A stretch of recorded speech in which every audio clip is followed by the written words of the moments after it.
March 2025, when news of his alleged criminal activities emerged.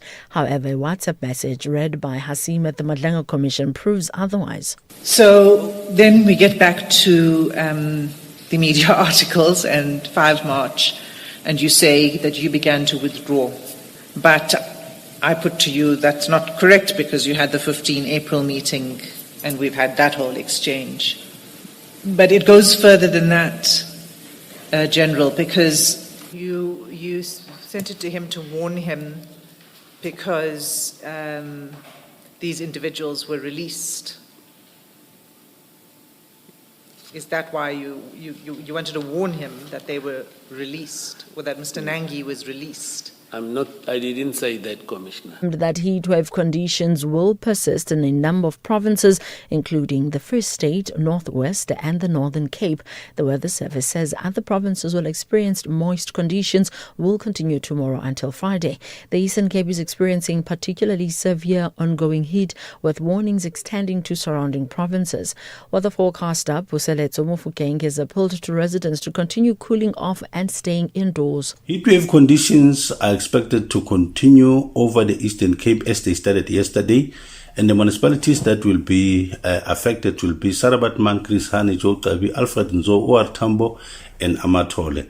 These conditions are expected to persist up until tomorrow, and we are expected that we take cool water from time to time, and also to spend less time being under the exposed sunlight.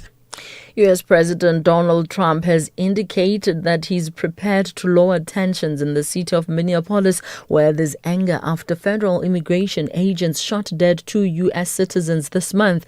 Trump said his administration would, in his words, de-escalate a little bit. Meanwhile, the Homeland Security Secretary Kristi Noem is facing increasing scrutiny following those fatal shootings in Minneapolis. Democratic House leaders have threatened to impeach her if Trump doesn't fire her. The BBC's Peter Bowles reports. The Republican Senator Tom Tillis has accused the Homeland Security Secretary Kristi Noem of being amateurish over her management of the immigration operation in Minnesota. He said she should be out of a job and was making the president look bad on the very policies that helped him win the election. But Mr. Trump is standing by Kristi Noem while insisting that there will be an investigation into the death of Alex Pretty. Recapping the top story, Northwest businessman Mkhwanazi will be subpoenaed to appear before the ad hoc committee investigating allegations raised by KZN Police Commissioner Lieutenant General Mkhwanazi. I'm Mondela Mbana for SFM News Headlines at 3:30. In sports this hour, Mkhwanazi aim to continue winning run. SA Rugby confirms bumper domestic schedule for 2026 and Sri-Lanka out of the Australian Open. More details at 3:30. The National Pulse with Ashraf Garda on SAFM. You're listening to the National Pulse, weekdays 3 to 6 p.m.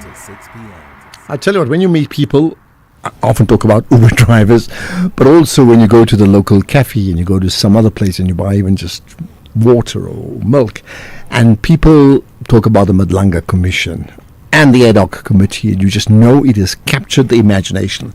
So once again, we have this marathon double-header spell, both of them, the Madlanga Commission and the ad hoc committee, and we'll cover both of them starting in a moment. My name is Ashraf Garda. This is the National Pulse. Wonderful that you've connected with us.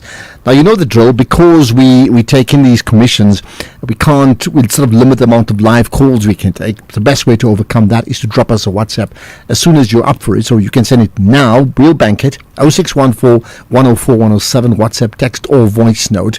And then later on, we'll throw the lines open to go live when the opportunity presents itself, right? So let's do this. Today has been drama once again. The KZN Hawks head, Major General Lesesha Senona, continues his testimony at the Madlanga Commission. Earlier on, Senona testified about the alleged meeting between the KZN SAPS Commissioner Lieutenant General Nhlanhla Mkhwanazi and the alleged crime kingpin Vuzi Cat Matlala. The meeting was allegedly arranged by the former police minister Becky Cele for Matlala to get Mkhwanazi's help with his dispute over a cancelled 360 million rand SAPS contract. That's just one part of it. I mean, he said lots of things. And here's the one thing Sonona said, acknowledging it was a mistake to advise Madlanga on legal action against the police, saying, I recognize that it was an error on my side to encourage Madlanga to take legal action. He also said, speaking about Cat Madlanga, it was in the public domain and I was not aware that Madlanga was the subject of investigation by the PKTT or any other unit. There's more, but let's do this. We do not want to miss a beat. So let's cross right now to the Madlanga Commission. You are listening to the Madlanga Commission, live on SAF. Davids. However, I must make it clear to the commissioners that the newspaper article that has been attached as S5 is something that the legal team found online. So, well, that makes it a bit worse, because then the explanation that you've given was that it was already in the public domain and that was S5 and there it is and that's how you circulated it. But that's not the case, because it's your legal team that found the news article and provided it to you to include in your statement. Sorry, Chairperson, I would just like to respond to that. So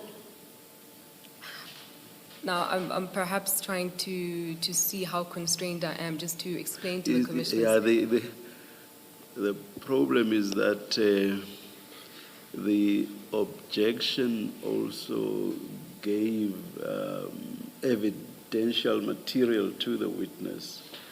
I cannot suggest how perhaps you could have or should have raised the objection, but now the witness already knows what you say about that document, and he may now respond in accordance with what you say or something evidential, if you see what I mean.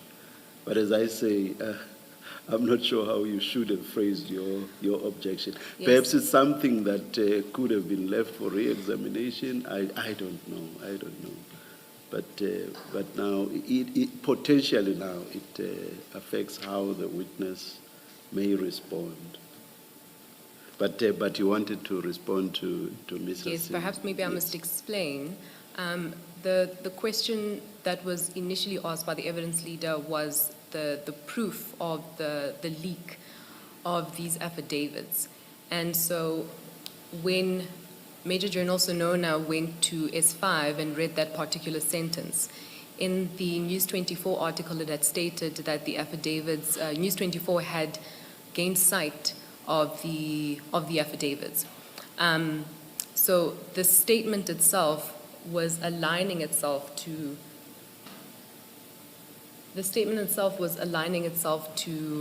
what was, the News 24 article was aligning itself to what has been said in the statement. And I was merely just directing Major General Sonona as to the proof in relation to that particular statement, which can be found in S5. Regarding, I think, the issue now, which is it's providing some sort of an evidential response which might be against Major General Sonona. My statement was purely just that, to say that S5 is evidence of what he has already stated in his statement. It was purely that. At this stage, I'm by no means suggesting that what you've said may be against the general. I was just making an observation at this stage. Yeah.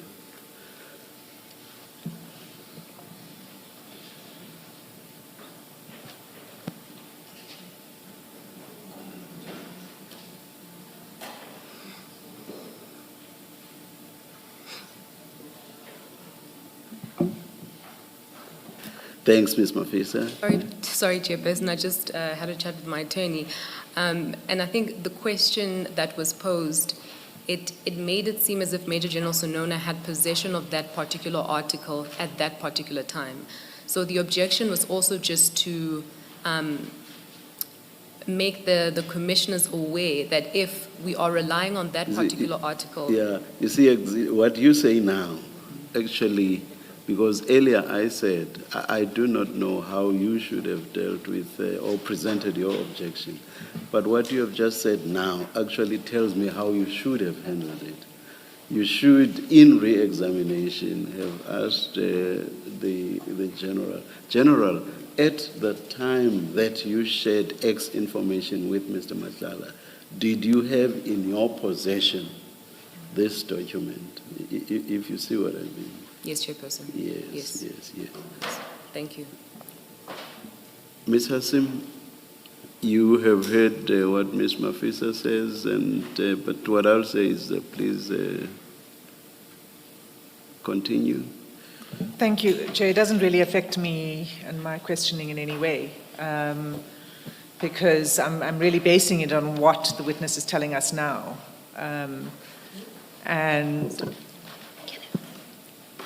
I just wanted to clarify something with him arising from this discussion so that I know what the position is. Yes.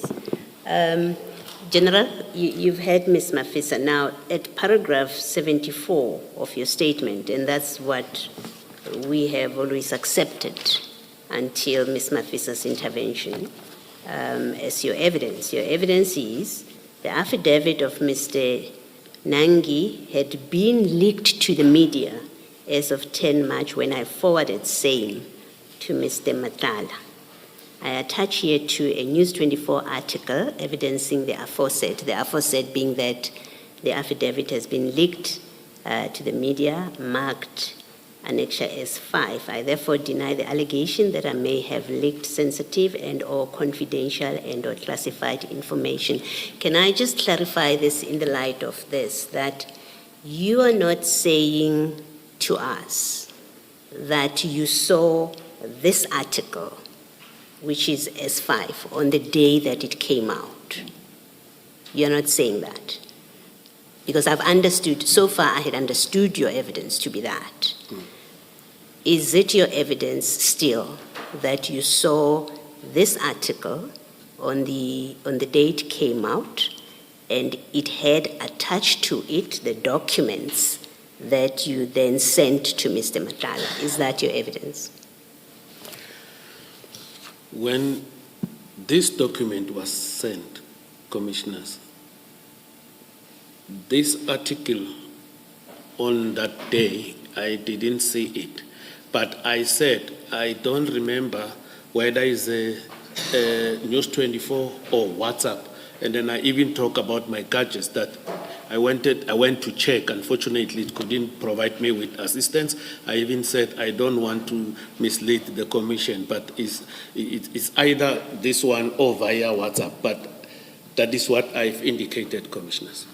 So you are not saying to us, and now I understand that I had misunderstood your evidence, you are not saying to us that you got these documents as a link to this News 24 article that is attached. You're not saying that to us. I'm saying a possibility, Commissioners, because I'm saying I'm not sure whether it's this article or News 24 or the WhatsApp. Well, General, let me ask you differently and just try and give a direct answer.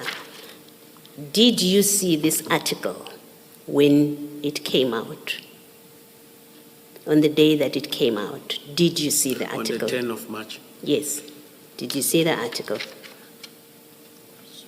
Or soon thereafter, at any time, before it was pulled by your attorneys from wherever they pulled it now for purposes of the Commission?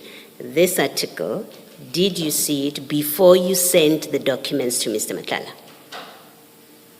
And this article being the News 24 article that you have given to us.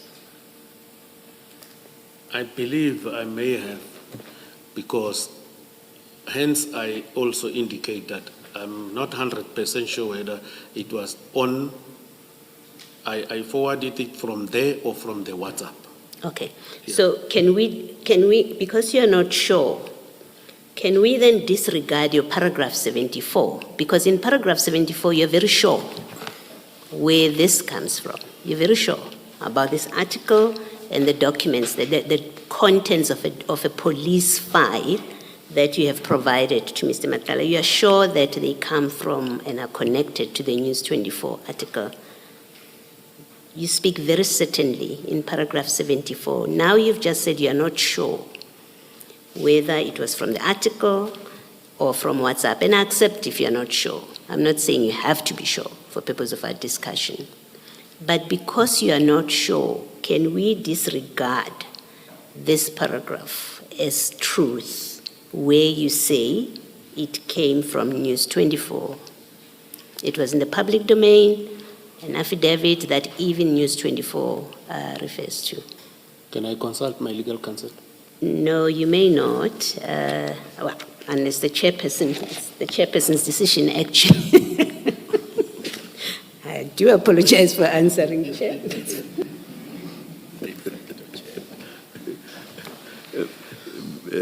General, you see, at this stage, you are being asked probing questions, and to seek advice is a bit problematic, because we do not know now whether you want assistance with the answer that you should give in response to the question. That is a bit problematic. As I've indicated earlier, even if I can't consult my counsel, it's okay. But I wouldn't want us to disregard this. But there is that possibility, commissioners, because indeed my counsel asked me these questions. I told them the very same thing I'm telling the commission, and then they assisted me to go draw this thing. But I may have seen it and sent it. So I wouldn't want to disregard this. Once that thing comes, that is where I draw my conclusion that definitely this is the thing. But now I'm saying, when the advocate is asking me that also there is this WhatsApp thing and this News 24, I consulted with my gadget, but I couldn't even pick it up there. Hence, the legal counsel assisted me. So I wouldn't want us to disregard it, commissioners. Thank you. Thank you, General. Thanks. General, do you agree that that article does not attach the affidavits that you attached? Do you agree that the article, this 10 March News 24 article, doesn't contain, what it says, they've seen affidavits, but they don't actually provide a link to the affidavits? Do you accept that? As it stands on the file now, it doesn't look like it has attachments, but there now. But by then, it may have had these articles and these affidavits, and then I did forward it to Mr. Madlanga. Okay. So let's say that you did, for the sake of moving forward, that you saw these, you came into possession of these affidavits, whatever means, and the fact of the arrest had already been reported on in the News 24 article. You're not just an ordinary member of the public. Of course, because it means I need to remind you, A, this is the National Pulse. B, you're very connected to the show. You're on SFM, which is fantastic. C, you can get even more connected or more engaged by dropping us a WhatsApp based upon what for you has been the big moment today on the Madlanga Commission, as well as the ad hoc committee, and anything else, anywhere else around the country, around the world. WhatsApp to 0614 104 107. When choosing a medical aid, pay close attention to the benefits. Like the benefit of skipping phone calls and pharmacy queues with the convenience of the Discovery Health app. The benefit of one app that makes finding the right doctor, booking an appointment, submitting a script, having medicine delivered, and your claim paid simply effortless. Just another benefit that makes Discovery Health Medical Scheme for your health like no other. Speak to your financial advisor or visit discovery.co.za to get a quote. Discovery Health Medical Scheme is a registered medical scheme. The Discovery Health app is brought to members by Discovery Health. Like a mother's love, Mama Money is always there for the things that matter most. This back-to-school season, when school fees need to be sent home, trust Mama Money to help you support your family with ease. With fees from just 2%, you can send money to over 70 countries across Africa, Asia, and Europe using the Mama Money app. Get started today. Download the app now, register, and make education happen. Mama Money. Mama makes it happen. Wherever you are in the world, SAFM 104 to 107 is accessible. We're also streaming live on Facebook, X, and YouTube at SAFM Radio. We acknowledge and appreciate everyone tuning in and watching our streams. Stay with SAFM 104 to 107 as we bring you Commission Live, breaking stories, and thought-provoking lectures. SAFM, leading the conversations that move us. Right, January, well, it's almost over, but it is for intention setting, right? So less noise, more meaning. So say yes. Yes to beauty, yes to culture, yes to slowing down. And yes to the Montreux Jazz Festival at Franschhoek, where Montreux meets Africa with curated global and African music in an intimate setting. Don't miss it. Get your tickets at the end of January, soon, and make this your yes moment. The Montreux Jazz Festival, Franschhoek. So say yes now. How do you get to know more? Get to details by going to the website www.mjfsa.com.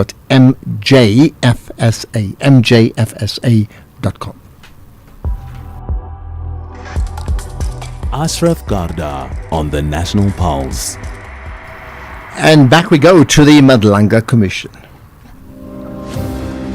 You are listening to the Madlanga Commission, live on SAFM. To get top secret security clearance, you've got to submit a lot of information. I said you complete the forms, and then you submit the documents that are required there. And then what I didn't say, I must edit now, you also give a list of people, references, starting with your supervisors. Crime intelligence do their own investigation, vetting investigation, it's called. And then they make that determination after you have went through a polygraph test at the end. Right. And the purpose, you're not answering the question, is to determine whether you are somebody who can be trusted to have top secret clearance. Isn't that so? Yes. Right. And the purpose of that is because you will come into contact with sensitive information. Classified information. Well, whether you're a trustworthy person or not depends on how you handle sensitive information that comes into your possession. Isn't that so? Classified information, Commissioner. Classified, but Correct. not confidential. So if you were to distribute confidential information as a top secret security cleared officer, that would be okay. Commissioner, confidential falls within classified information. The Okay. levels of classification is confidential / restricted, secret, and top secret. So if a document is not endorsed, restricted or confidential or secret or top secret, that is not a classified. It's not a classified information. And so let me ask you this. When the national head of the Hawks gives a directive to the provincial heads, and it's in the form of a letter, you are perfectly entitled to share it with Mr. Matlala and say, hey, look at what the national head says to us. You can read and enjoy it at your leisure. No, I can't. But then it doesn't have classification, so why can't you not share it? But I can't. I've testified yesterday that I've never took information from the police and sent it outside. And there was no evidence, commissioners, that was presented before this commission that confirm or suggest that I took a docket and scanned it or took pictures of it and sent it to Mr. Matlala for whatever reasons. All I'm saying, whatever I sent to Mr. Matlala, it was documents that were in the public domain. I even indicated here, commissioners, that I've never, I will not, and I will never, even in my grave, I won't do it. I even said this yesterday. So I will never do that. So if somebody leaks a letter that the minister sends to a national commissioner and it's in the public domain, you as provincial head of the Hawks, you are then entitled to circulate it and to forward it to other people simply because somebody was naughty and they leaked it. Commissioner, is it not your responsibility to stop the leak? Commissioner, it was already in the public domain, that letter. According to the evidence that was presented before you, Commissioners, one of the witnesses indicated the letter was leaked on the 31st. General Kumalo said it was on the 1st. They indicated a lot of people had that letter. General, that's not what I'm asking you. I'm coming to answer the question. What I'm asking you is, if other people have leaked a letter, are you saying you are then entitled to continue with that and to continue circulating it? Is it not your responsibility to say, whoever leaked it made a mistake, I should not be doing that also? It's not a question of entitlement, Commissioner.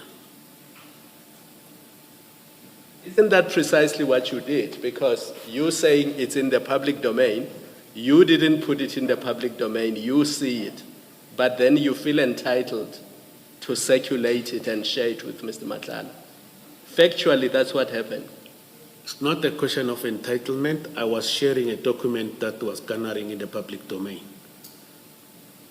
Maybe in your submissions, Commissioners, that maybe it will be included, and then. But now, this is my answer now. Well, General, you say no one has presented evidence here that you took a picture or you made copies of dockets or documents, official documents, and shared them with the public. You're right, nobody has presented that, but we have documents here that are official state documents.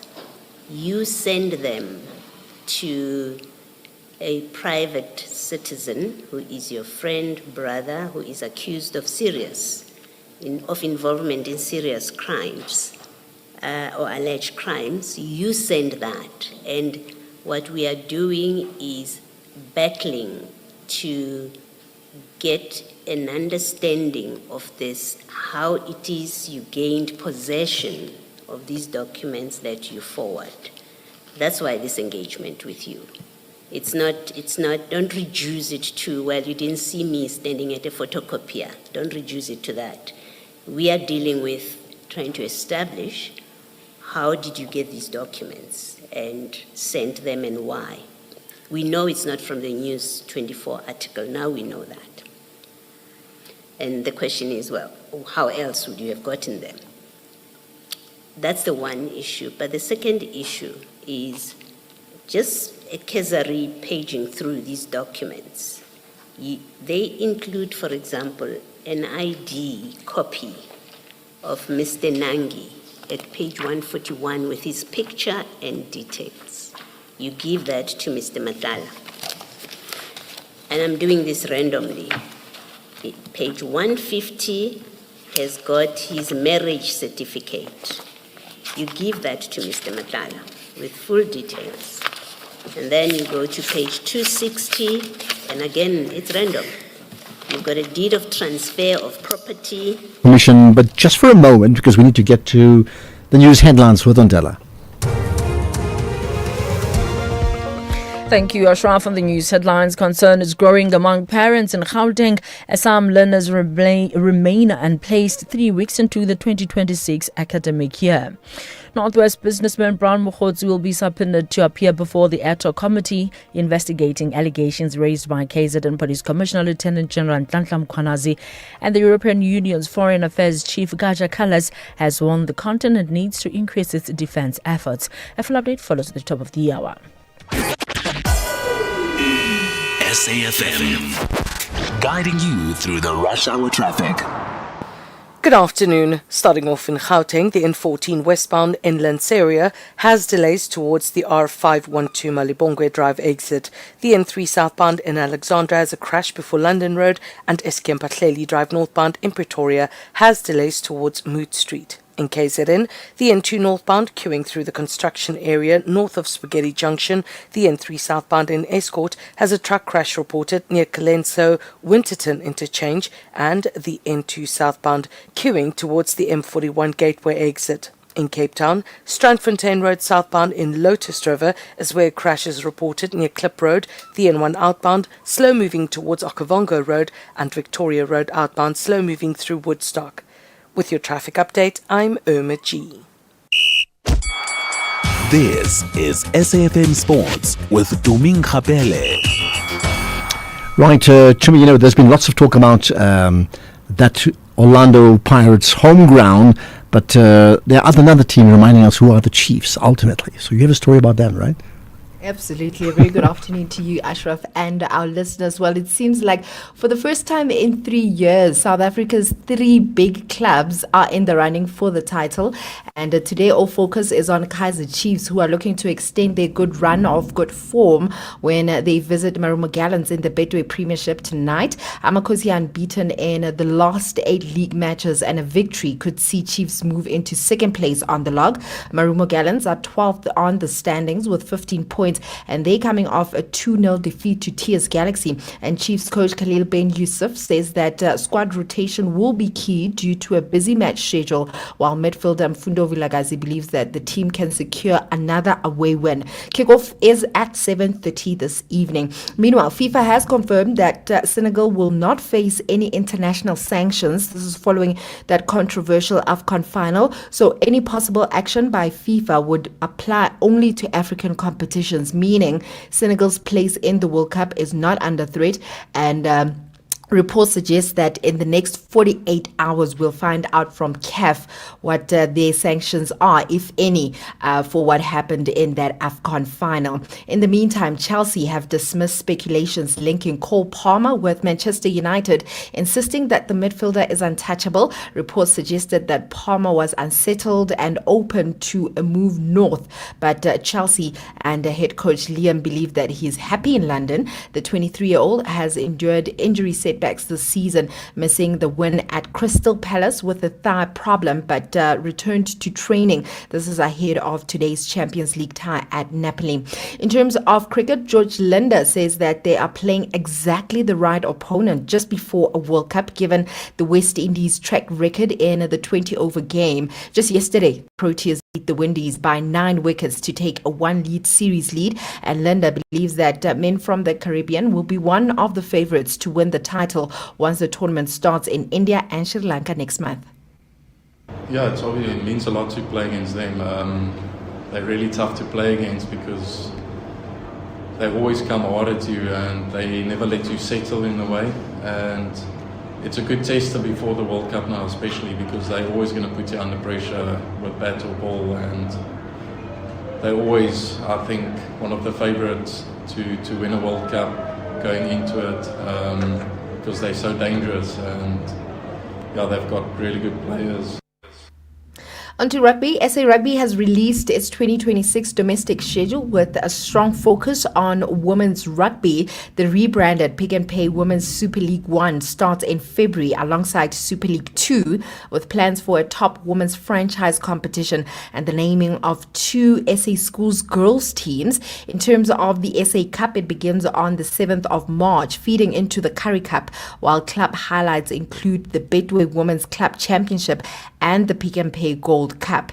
In tennis, Elena Rybakina is through to the Australian Open semi-finals after beating world number 1 Iga Swiatek 7-5, 6-1 at Rod Laver Arena. Now, the victory denies Swiatek another chance to complete her career Grand Slam, while giving Rybakina a shot at her second major title after winning Wimbledon back in 2022.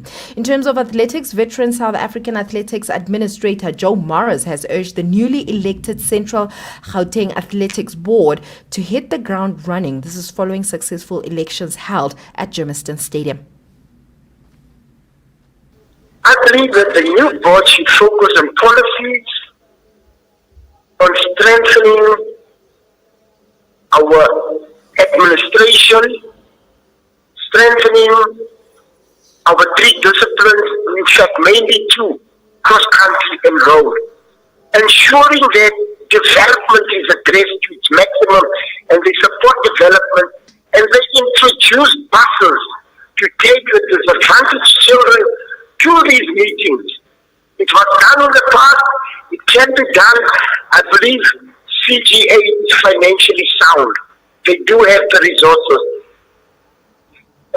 People that organize road races pay a lot of money as race levies and for the temporary licenses.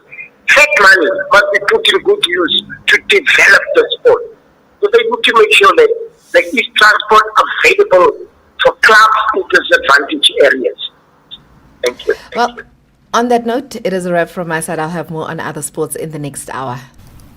In fact, Chumi, as you go, yesterday was Ivan Koza's birthday, so they named the whole stadium after, included that big sponsorship deal. Today is Patrice Motsepe's birthday. I'm waiting to see what he comes up with. Yeah. Every day, Rand Water's underground pipelines run through servitudes across the country, carrying millions of litres of water to our communities. But when people build too close, it's called encroachment, and it's very dangerous. If a pipeline bursts, it can flood homes, destroy property, and in many cases, people lose their lives. That's why Rand Water marks its servitudes with blue and white beacons, a clear warning to stay clear and safe. When we protect Rand Water's servitudes, we protect our communities too. Rand Water, finding new ways. The pain of losing a loved one is never easy. At Clientele, we understand that burying loved ones with dignity truly matters. Our funeral plans pay out cash within just 24 hours, and you receive 200 Rand airtime when you claim. Plus, we cover up to 13 people on one plan. SMS SAFM to 48031. That's 48031. Clientele Life is an authorized FSP and licensed life insurer. T's and C's online. Standard rates apply. Ashraf Garda on the National Pulse.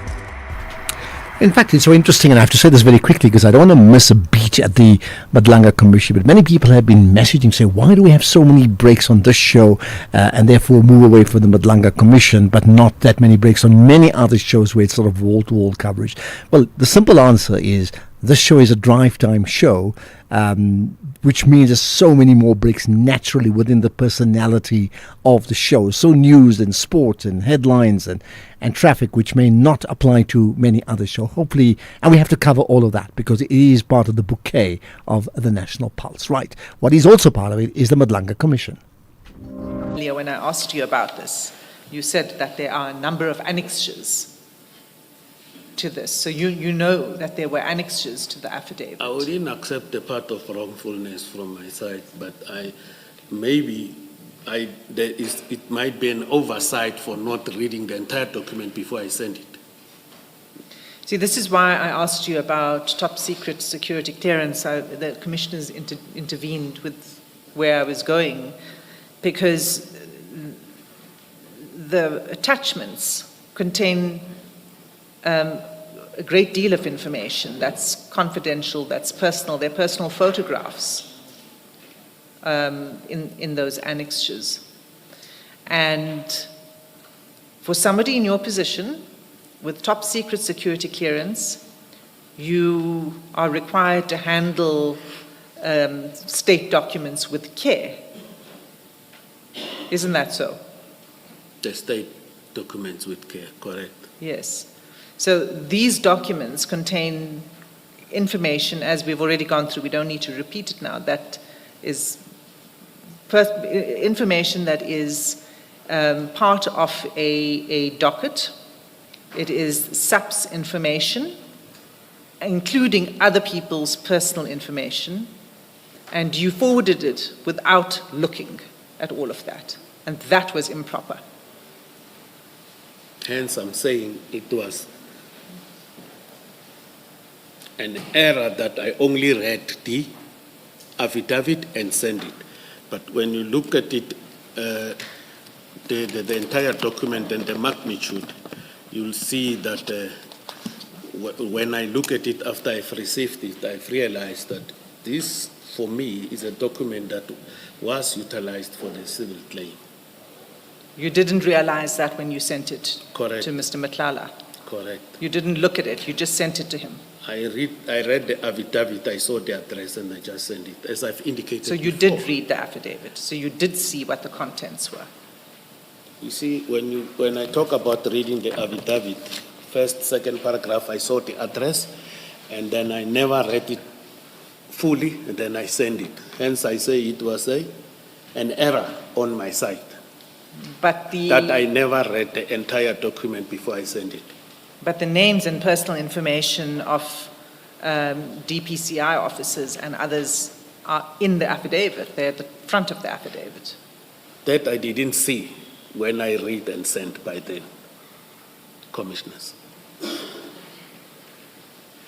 But you do accept the duty on you as a person in your position. I'm going to keep repeating it because you hold a senior office, and all South Africans expect that people in your kind of office will conduct themselves consistent with their duties.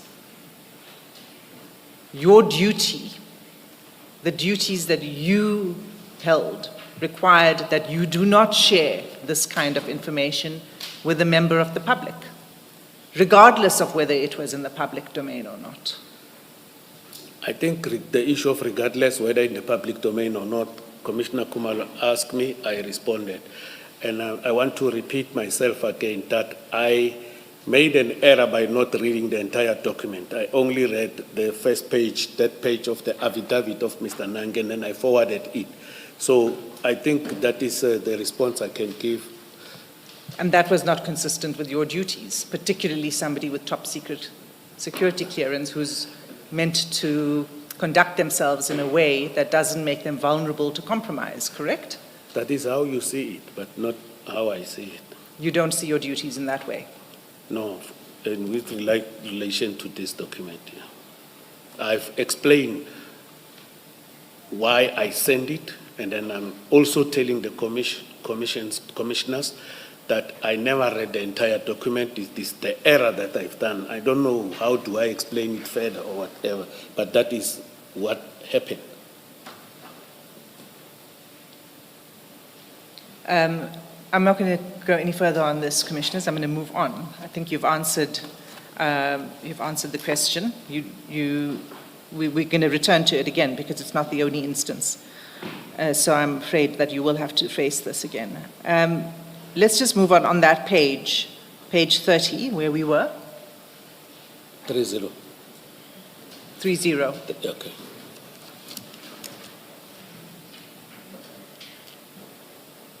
You say after you send. Is that still? It's the WhatsApp conversation, file 1 of 1. Thank you. And you say 30. 30. Thank you.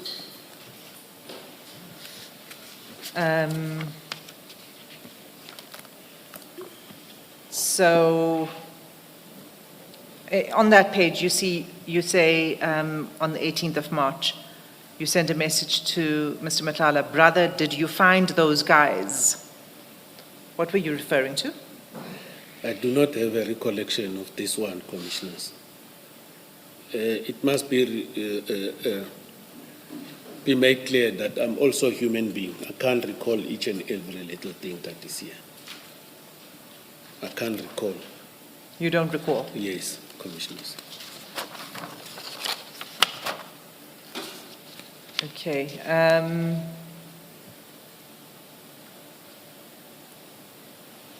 So page that we were on, page 29, if we go to page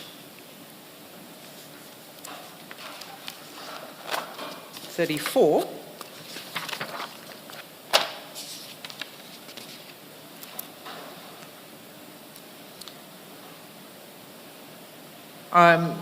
you'll see 9 April 2025 at the bottom of the page.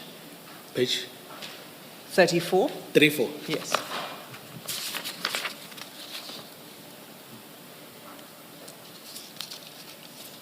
I'm there. You arranged to meet again on 9 April, is that correct? If you look at the bottom of the page, you send him a message, you say, I'm here in Emperor's Palace and we are finishing around 5 to 6. Yeah, I see this one. I was in Emperor's Palace, and he wanted to see me. I said, we will be finishing our engagement there with between 1,700 and 1,800 hours. But when you turn the page over, You were at Empress Palace on work yes, duty? Yes. Work duty, yes. When you turn over, he said, can I come after 1,800 hours? I say yes. But eventually this meeting never took place. It never took place? How do you know that? How do you recall that? I am telling you because I know what we were doing there. It never took place. Why didn't it take place? Because he couldn't come through. After we worked, I went to the room and then we slept. He couldn't come through. The meeting didn't take place. Okay, so you remember on that day that the meeting did not take place, on 9 April? Yes, I remember. Okay. I said, I'm going to tell the truth. Whatever I remember, I will assist the commission. What I can't remember, I'm still begging maybe for forgiveness for not remembering, but I'm a human being as well. That needs to be noted. Can you turn over the page? So we were on 35, page 36. Yes. At first you have a conversation. You ask him, are you coming? This is 11 April. He says, I'm with the kids. As soon as their mother gets home, I'll leave. Where am I going to find you? And then you respond, let's meet tomorrow morning at our usual place at 9. Yes. And what is our usual place? Is that?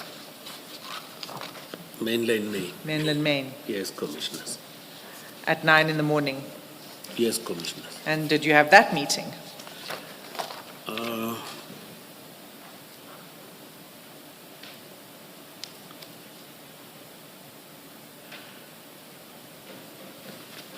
To check properly, 11 April, what day of the week was it? Can I check?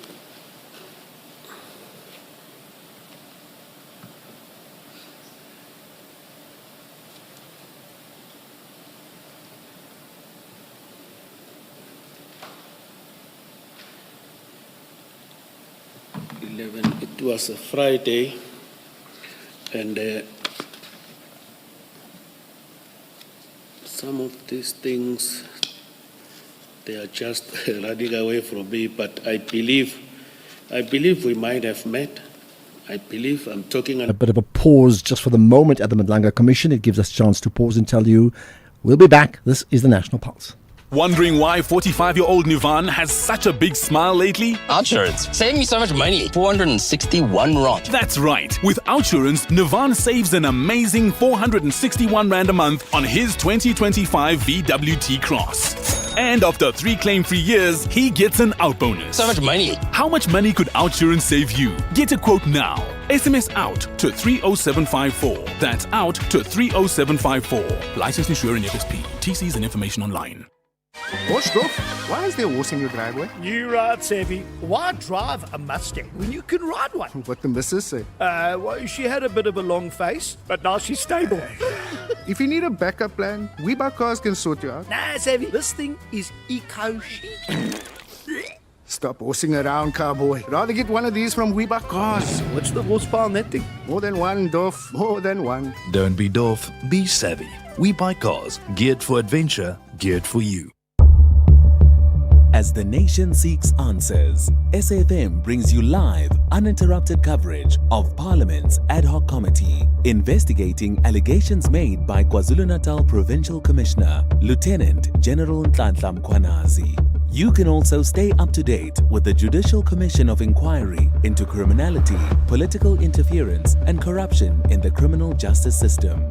Stay informed, stay connected. Tune in live on SAFM 104 to 107 and follow the coverage across our digital platforms live on Facebook, X, and YouTube at SAFM Radio. SAFM, leading the conversations that move us.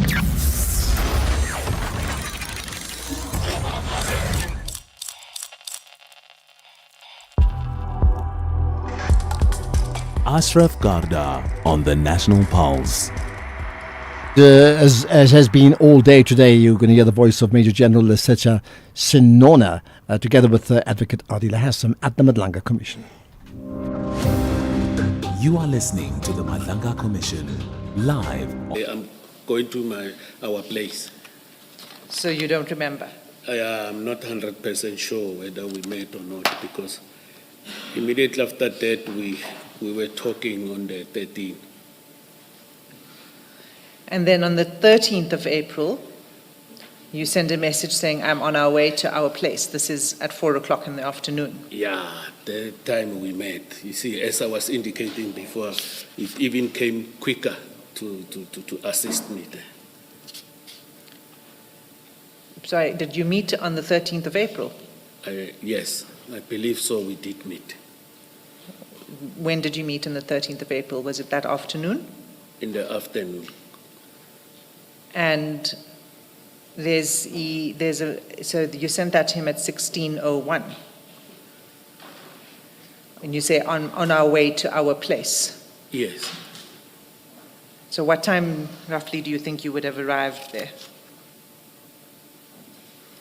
It take me, depends on the traffic, but I can say roughly 30 minutes. Okay. So the next message then is from Mr. Matlala. By now you would have arrived. The next message is from Mr. Matlala.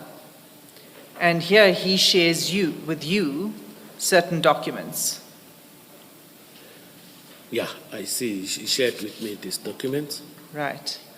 So let's go to those documents. The first one is SEN 3.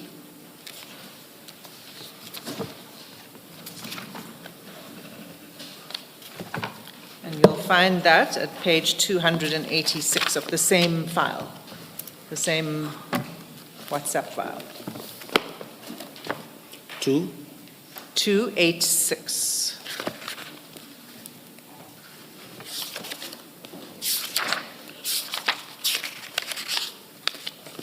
Okay. Okay. Can you identify that document that he sent you? I see the document. Yes. What is it? It's a company of,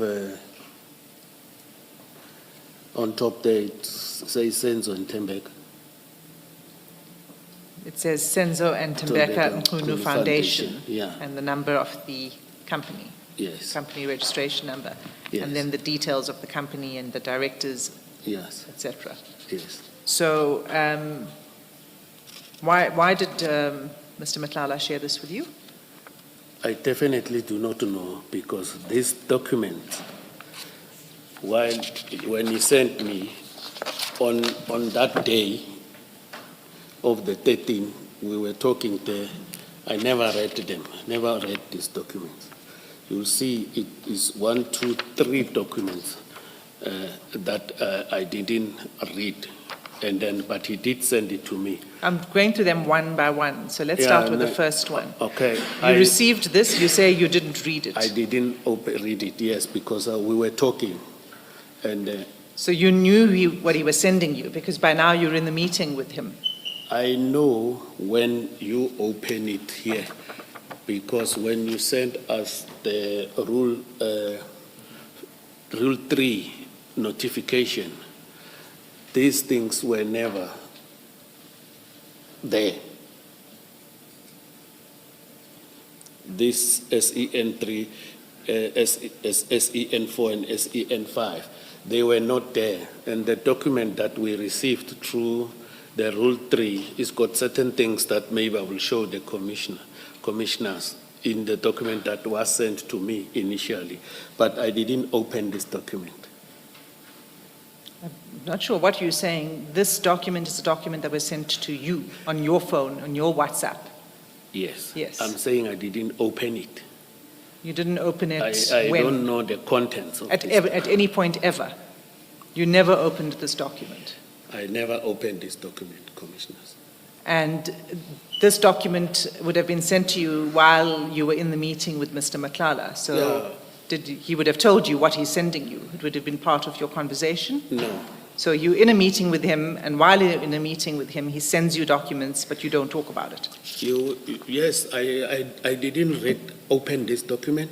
We were sitting there having our talks, and then from there, I saw he sent me documents, then I left. I didn't open these documents, commissioners. And what talks were you having? This is now 13 April. 13 April, we were having our general discussion, social discussion there, and eventually, I agree, he did send his documents, and for that matter, I didn't read this one. You didn't read this one, Correct. okay.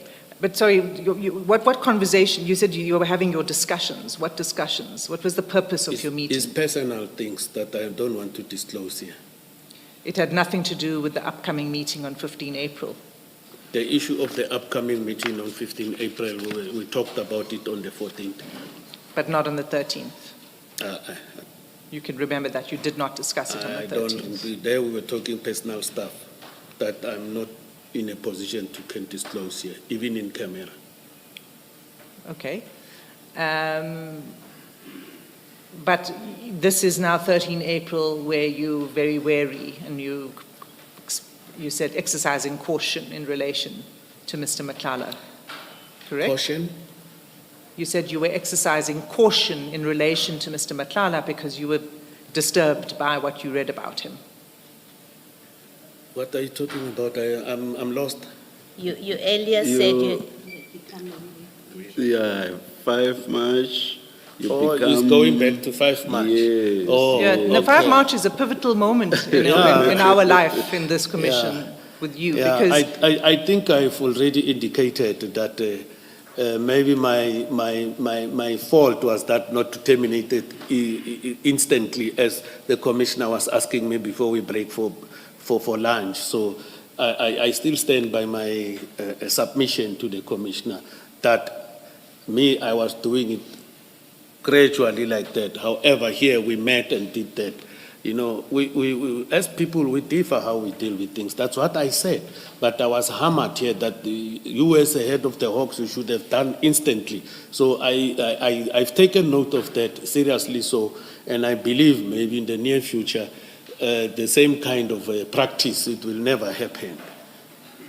I'm one person who learns when you are advised and told about issues that you should have done the other way around when they are seen as issues that are being done wrong, whereas I didn't see it as a wrong thing.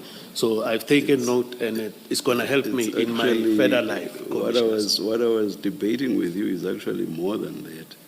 It's more than merely indicating how you ought to have behaved in this context. For the moment, with the Madlanga Commission, let's get the news. It's 4 o'clock. Here's on Deadline Bana.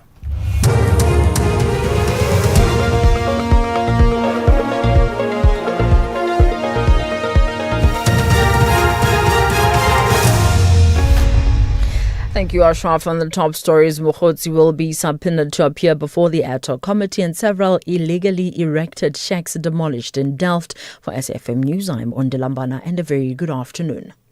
Northwest businessman Mkhwanazi will be subpoenaed to appear before the ad hoc committee investigating allegations raised by KZN Police Commissioner Lieutenant General Mkhwanazi. This after Mkhwanazi refused to appear before the committee unless his personal security detail is paid for by Parliament for 7 days. Mkhwanazi has been scheduled to appear before the ad hoc committee tomorrow and Friday. Concern is growing among parents in Gauteng as some learners remain unplaced 3 weeks into the 2026 academic year. The Provincial Department of Education says more than 95% of grade 1 and grade 8 learners have been placed, but an estimated 4,000 to 5,000 learners are still awaiting placement. This is mainly in high-pressure areas, including Johannesburg and Ekurhuleni. One of the affected parents, Londe Kashozi, has criticized the department for failing to provide clear communication and timelines for placement. They are not helping us with anything. They are failing. So out of the schools that are in this region, they can't even find a space for our children. The question that I have is that what efforts they are doing that will give us hope as parents that our children get space. What painful, they don't even give us a date to come back. I feel like it's a sabotage. They are sabotaging us, knowing very well that education for children comes first. We feel very painful because it's the 3rd week for now. The child is staying at home, education continues. The local economy is gradually showing some positive growth. This came after the extended cabinet lekgotla underway at the Sefako Makgato Presidential Guest House in Pretoria. The 2-day gathering is called to discuss plans and priorities for the year, which include, among others, growing the economy and improving local government. President Cyril Ramaphosa and his deputy Paul Mashatile, ministers and their deputies, as well as SALGA members, are attending the meeting.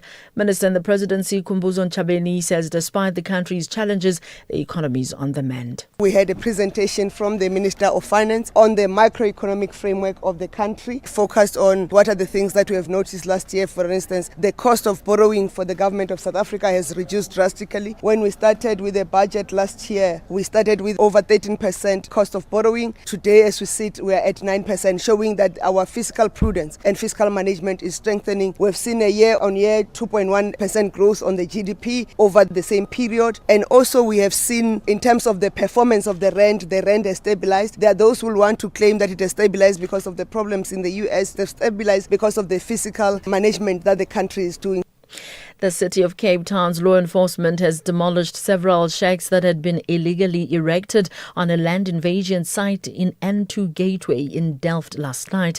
The city's law enforcement spokesperson, Wayne Dyson, says officers received a tip-off from the community about the illegal occupants. He says the structures and building material were taken down. Dyson says the building material was removed from safekeeping. While the team was conducting the demolitions, others immediately carried the side panels of their structures or building materials and remove them from the land invasion site. The community members threatened to return and rebuild their structures as soon as law enforcement agencies leaves the area. On the 28th, it was confirmed a minibus taxi was detected pulling a trailer loaded with panels of a structure or building materials, driving closer to the same land invasion site. But as they saw law enforcement staff, they departed from the area. The European Union's Foreign Affairs Chief Kaja Kallas has warned the continent needs to increase its defense efforts. She says relations with the US have been shaken to their foundations. Kallas told a defense conference in Brussels that NATO would remain as the bedrock of European security, but it needed to play a greater role within the alliance. Europe is no longer Washington's primary center of gravity. The shift has been ongoing for a while. It is structural, not temporary. It means that Europe must step up. No great power in history has ever outsourced its survival and survived. Recapping the top story, Northwest businessman Mkhwanazi will be subpoenaed to appear before the ad hoc committee investigating allegations raised by KZN Police Commissioner Lieutenant General Mkhwanazi. I'm on Dilambana for SFM News. It lies at 4:30.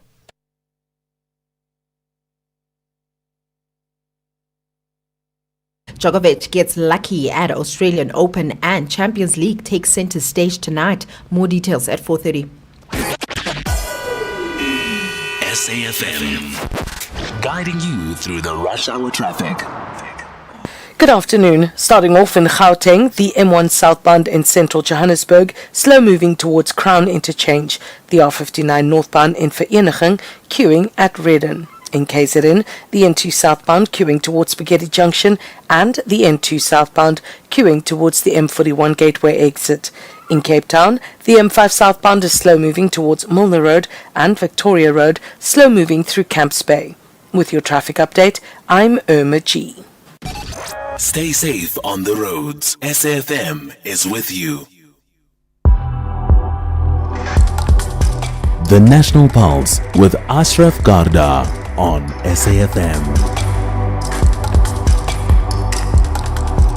You're listening to the National Pulse. Weekdays, 3 to 6 p.m. Well, the Madlanga Commission normally ends just around 4-ish. We'll stay with that now and then cross over to the ad hoc committee when that chance comes. A reminder, you can comment anytime, 0614 104 107. WhatsApp will do it. We'll bank it and play it when we get a window to do just that. Let's now get back to the Madlanga Commission. Sent it to you as you are in a meeting with him. That's how I understood your discussion with Ms. Hassan. Am I correct in that understanding? As it is given to me, I see the way these things are. I said yes. You accept that at that time you were still in the meeting, okay? Because, commissioners, at one stage, when one look at these things, they leave sometimes much to be desired for. These messages, according to what I heard, is a download, and then from there they did the screenshots. These messages. What are you saying about it? Let me understand. Sometimes one might have to have a problem with the messages because sometimes they say it's a download and screenshots messages. Maybe the evidence leader might assist us that how did they retrieve this information from the cell phones? No. I'm still having the discussion with you. You have testified that you did receive this, but you didn't open it. Correct. Yes, that's all I'm checking. That you were in a meeting, he sent you this, you've admitted to us that you received this, but you say, but I did not open it. Yes, Commissioner. Okay. Do you know why, Mr. Matlala, as you are sitting with him in a meeting, why he would send you a document that relates to the business of Minister Mkhwanazi? I don't know. You don't know? I don't know. And you say you were not discussing, you're telling the commission that that document, you were not discussing anything to do with Mr. Mkhwanazi's business or Mr. Mkhwanazi when he sent that document? Correct, Commissioners. And you were not curious in that meeting what document he has sent you? I was not curious. They didn't open this document, Commissioner. You didn't open it? No. Okay. I must say, I think it's improbable that you're sitting with a person in a meeting and they send you a document and they don't say anything to you about it. There's no discussion between you where they tell you, I'm sending you this document as I'm sitting with you. I think it's very hard to believe that anything like that would happen. And you don't ask that you've just sent me something, what is it? It's really improbable, and I want to propose it did not happen that way. You knew as he sent it to you at that time what it is that he's sending to you. Do you have any comment? I didn't know, Commissioners. All right, thank you. Ms. Hassan? Sorry, Ms. Hassan, let us take a body break, please, but we would like to see Council. Let me not indicate what time we'll be back. We'll just get Mr. Michaels. I don't see him here. Oh, yeah, to come indicate that we are coming back. Let's adjourn and let's quickly see Council. Let's adjourn.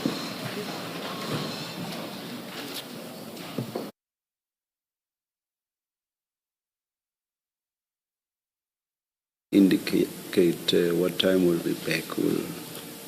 We'll just get Mr. Michaels. I don't see.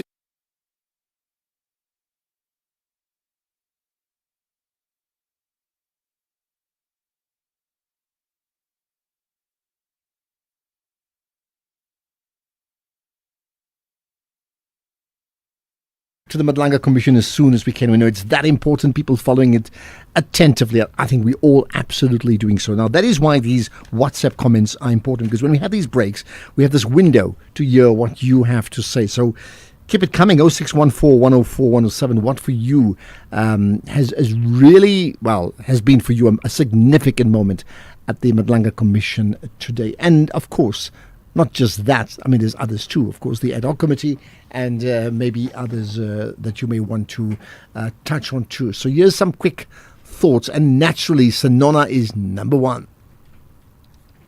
Good afternoon, Ashraf. I hope you're all right. Yeah, the commission is not going anywhere. General Sanona is stalling, using Stalin tactics. Do you notice how he evades the question by rephrasing the question being asked to him and rephrasing it in a way that's favorable to him? Then he answers the question. He doesn't answer directly. He rephrases the question to be favorable to him, and then he answers the question. 1 step forward, 5 steps back. They need to call him into order, otherwise this thing is going to take forever. He's evasive. He is just an untrustworthy witness. Soviet Kingdom style. And what's the purpose of the commission? For the witnesses to be able to assist, isn't it? Good afternoon to you, Ashraf. As regards to this testimony of Lisecha Sinona or something, I even forget his name. One thing I can say about this is to say the human being and the human tongue was not made to lie. Once he starts engaging in those things of lying, you will get caught out. We were not made to lie. So people stop lying. I hope this commission is saving those type of lessons to say lies have got short legs. This is Mabena in Mpumalanga. Okay, lies have got short legs. Have I read that correctly? Here's another. Good afternoon, Ashraf. Hey. General Sinone is a typical criminal. The commissioners have proven beyond any reasonable doubt that he's unfit to hold that office. And they've proven that he's lying, and he lied under oath. He's continuing to lie under oath. The man cannot be trusted to hold the highest of positions in the as a officer of the law. He cannot be trusted. And you see that way, like that's the role of the commissioners to prove it. The role of the commissioners is to get as much information as possible. And then, of course, you do form your own opinion as you have, right? Good afternoon, Ashraf. The Madlanga Commission is helping us to learn new vocabulary. Minister Mkhwanazi talked about immediately as not something that must happen now, but in the future. Today, General Simon talks about ending relationship with Madlanga gradually. But this gradually means still continuing with the relationship even up to today. So it's interesting indeed.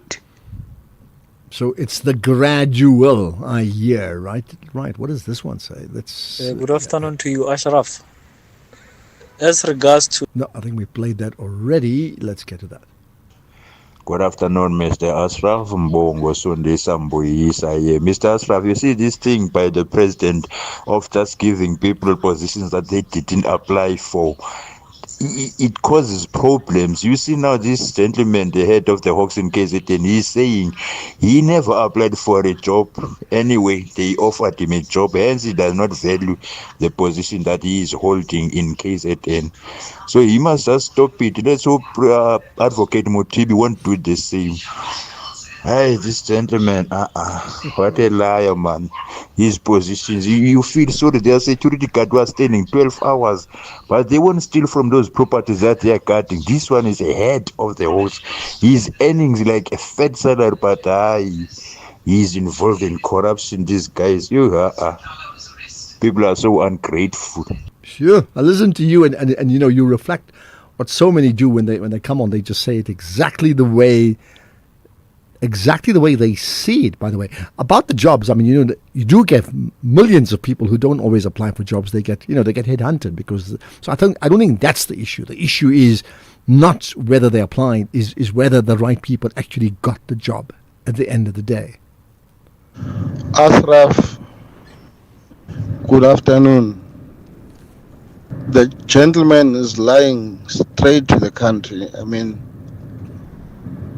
it's written in his face that he is just lying. He's got nowhere to run. He's implicated and he's working along with Kat Matlala. Thank you, Mundu in East London. Okay, and here's another. Hello, SAFM.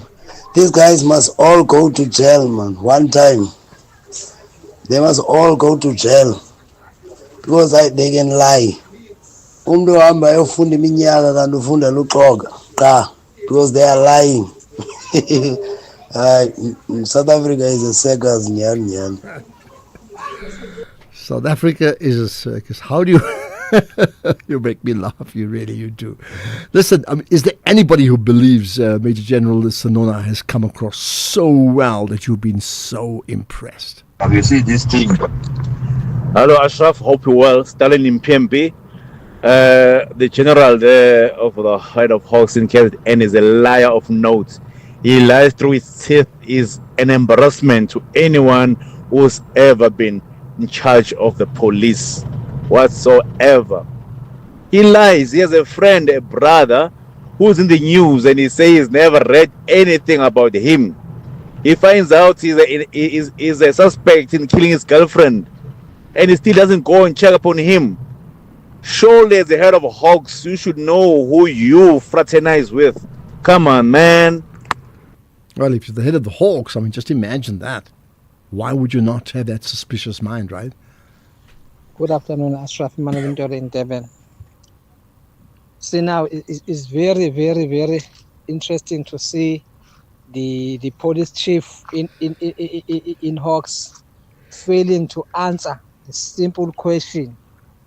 I can remember one day someone failed to answer what does SWAT stand for. He failed to answer that question. I think it was who is this man? Yeah, the other police chief. Now we are in trouble in South Africa. We are in trouble with these commanders who are corrupt. We are in trouble.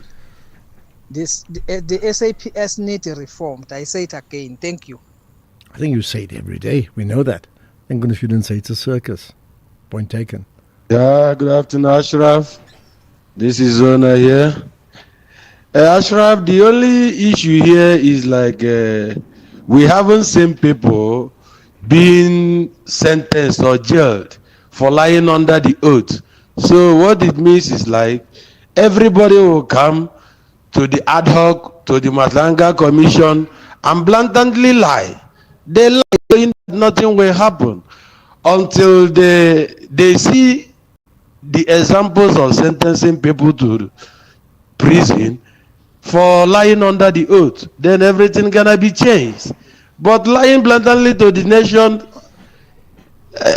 under the oath and nothing happens, it will continue like that. Everybody will come and lie. Okay, sure. Thanks for the great show, Ashraf. Thank you. And I'm not going to say let sleeping dogs lie.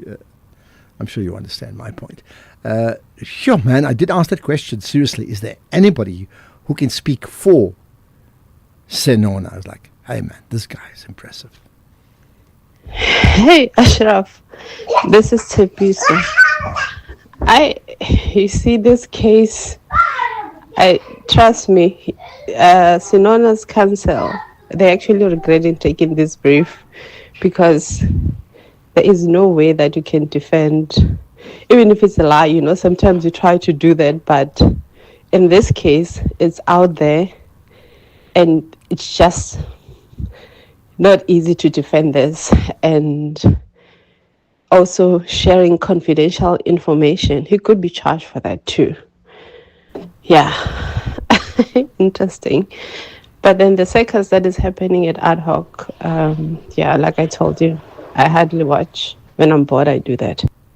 Okay. In fact, many people have said that the Madlanga trumps the ad hoc like 90% based upon the feedback we had yesterday. Let's get back then to the Madlanga Commission. That you didn't look at the document. And that was sent to you at 16:32:07. So there were 3 documents that were sent immediately, all at exactly the same time, simultaneously. The second one... With the Commission, just in a moment, you sometimes have these technical issues. Just a reminder to tell you that depending on the time, besides going to the Madlanga Commission and the Parliamentary Ad Hoc Committee, we should be getting an update on the Zimbabweans Foundation, on the crisis in Zimbabwe. There's a crisis. Well, there's been many, but they are, again, the ongoing socio-economic developments in that country. And a foundation, that's the Progressive Zimbabweans Foundation, believes there's no appetite could be food, but hear me out, there's no appetite from the ruling elite to address several critical issues that continue to threaten that country's stability. I just want to get the thumbs up from Keys, and I got a thumbs up. We can get back to the Madlanga Commission. On which file? It's the same file. 201? Yes. Okay, I am at 201. Okay. Advocate Hasim, 201 or 291? Oh, I'm sorry, it's 291. very late in the day. My eyesight's beginning to... It's 291. Yes. Thank you very much, Commissioner Khumalo. Apologies, General. 291.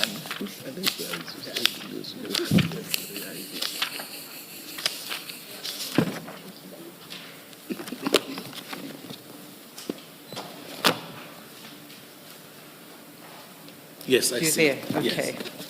So you'll see this is a document that's marked strictly confidential at the top, and it says confidential information concerning the identity of the president, and then it has information relating to President Ramaphosa. You see that? I see the document, Commissioners. So why did he send this to you? I also do not know, and if he sent it to me, I didn't open. If he sent it to me, I didn't open it. You know, these documents, when I look at them now, because it's now that I see the contents, I would have reported this to my principal. So you would have reported this to your principal? Yes, because it is unusual that a private person can have these documents. So I didn't open them. I didn't know what was inside, but if I knew, Commissioners, definitely I would have written an information note to my supervisor, informing him about this, what I've just discovered with a person of so-and-so, Mr. Madlanga. So you're saying that, again, you're saying in the meeting where he sends you simultaneously these documents, he doesn't say anything to you about what he's sending to you. You have no discussion about it. That's correct. In the course of the meeting, and you have no discussion about it after the meeting either. That's correct, Commissioners. I didn't read it.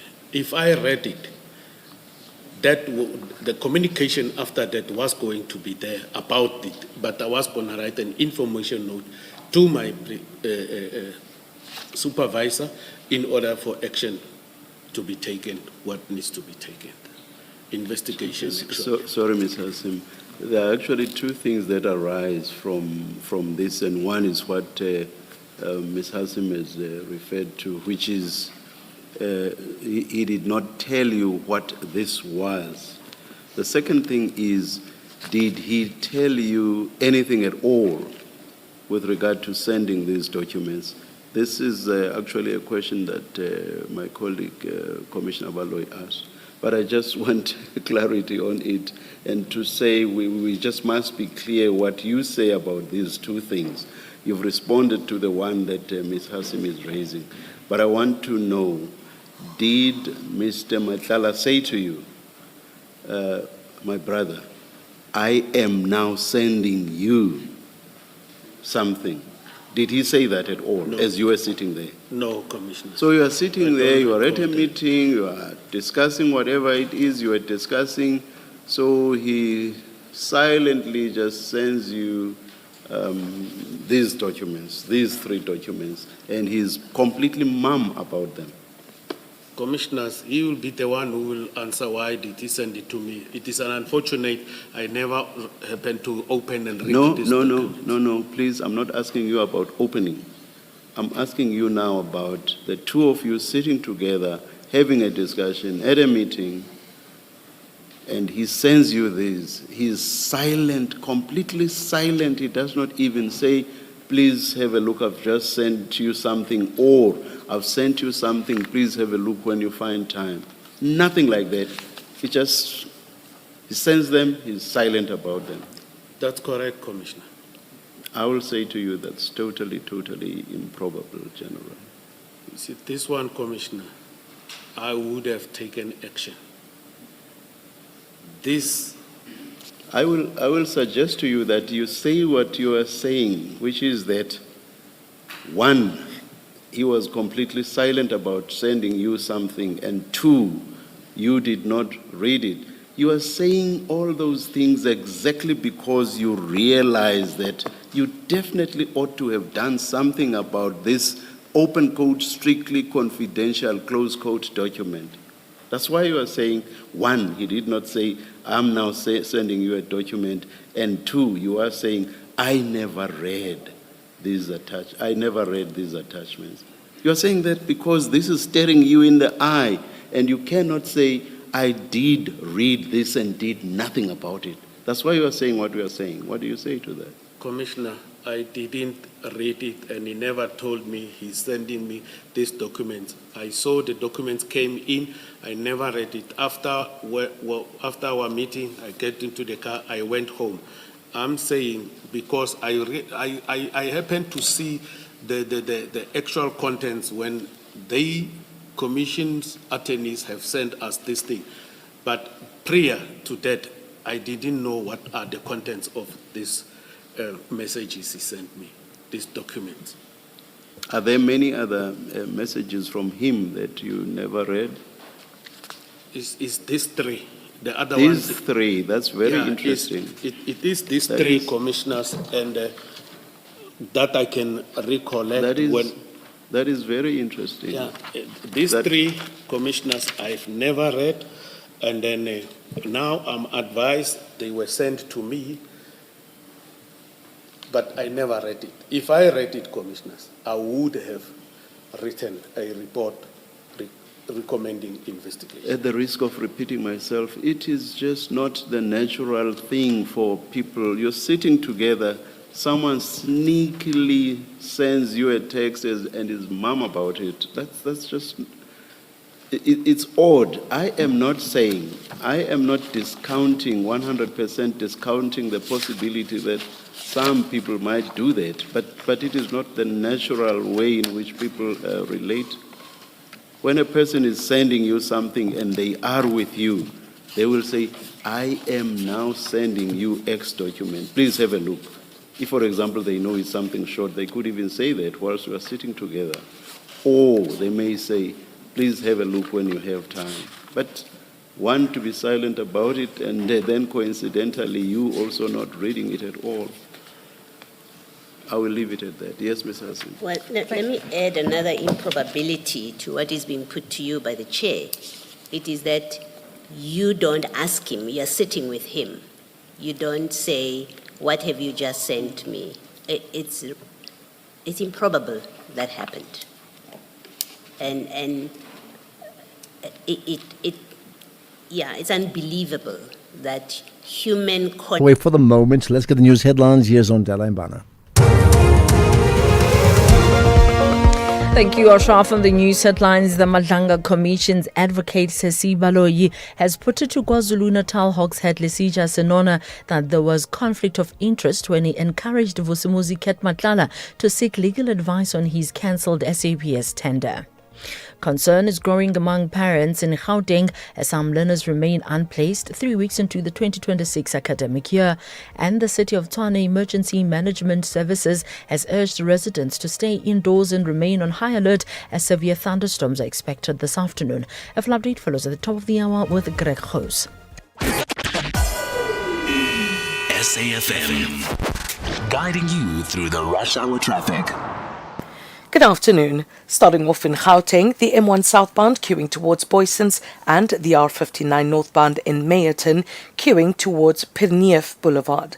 In KZN, the M13 westbound in Westville queuing towards Westwood Mall, and the N3 southbound in Escort is where truck crash recovery is currently underway near Kalesko Winterton interchange, so expect delays. In Cape Town, the N2 outbound slow moving towards the N7 Jakes Hadville Drive, and Camps Bay Drive outbound is where a crash is reported near Geneva Drive. With your traffic update, I'm Irma G.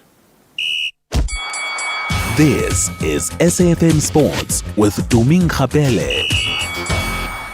I see there's a Chiefs Pirates Legends game coming up soon, but anyway, that's for next month.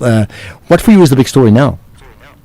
Well, former Proteas captain Graham Smith has made a bold claim about the team's chances at the upcoming ICC T20 World Cup in India and Sri Lanka. The men's national cricket team will leave the country this Sunday and begin their World Cup campaign on Monday, the 9th of February against Canada. And Smith, who captains South Africa in all three formats, feels that the Proteas can get to another final, even winning the title if they get their combinations right. When I look at the team, I think there's certainly, I would believe going to the World Cup that I would have an expectation that they were going to do really well. I think there's lots of firepower, there's match winners. I think it's going to be interesting to see what combinations Shukri and team come up with going into the tournament. I think if they can get those combinations right and some of the bowlers really do click, because our grounds in it can be challenging to defend with the ball, and certainly if the wickets play flat, your bowlers are going to be tested. So I think, the bowling combinations are going to be interesting to see, and I think that's certainly I believe that there's enough in that squad to go deep into the tournament. Meanwhile, a Sri Lankan court has given the British owner of a Premier League cricket team a 4-year suspended jail sentence for match fixing. Tamim Rahman, who is the owner of Dambula Thunders, admitted trying to influence a player and organize betting in the local T20 tournament. He was also fined 24 million rupees, which is about 4.1 million rand. His arrest in 2024 was the first involving a Premier League official since the tournament began. In football, JVW striker Bonolo Makoma says that it's rewarding to be recognized as the top nominee for the 2025 Hollywood Bets Super League Awards. Following an outstanding 2025 campaign with JVW, Makoma has been nominated for the Player of the Season, Young Player of the Season, and the Players Player of the Season awards. It really feels amazing and rewarding to be recognized and seen. I have worked really hard last season, so I think the nominations mean a lot to me. And honestly, I would be grateful for both awards. And I think it would be a proud moment and a motivation for me to keep on pushing.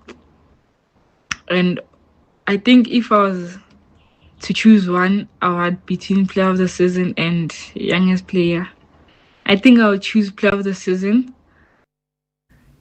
Well, in the meantime, all teams played their Champions League group matches today with 6 English clubs in action.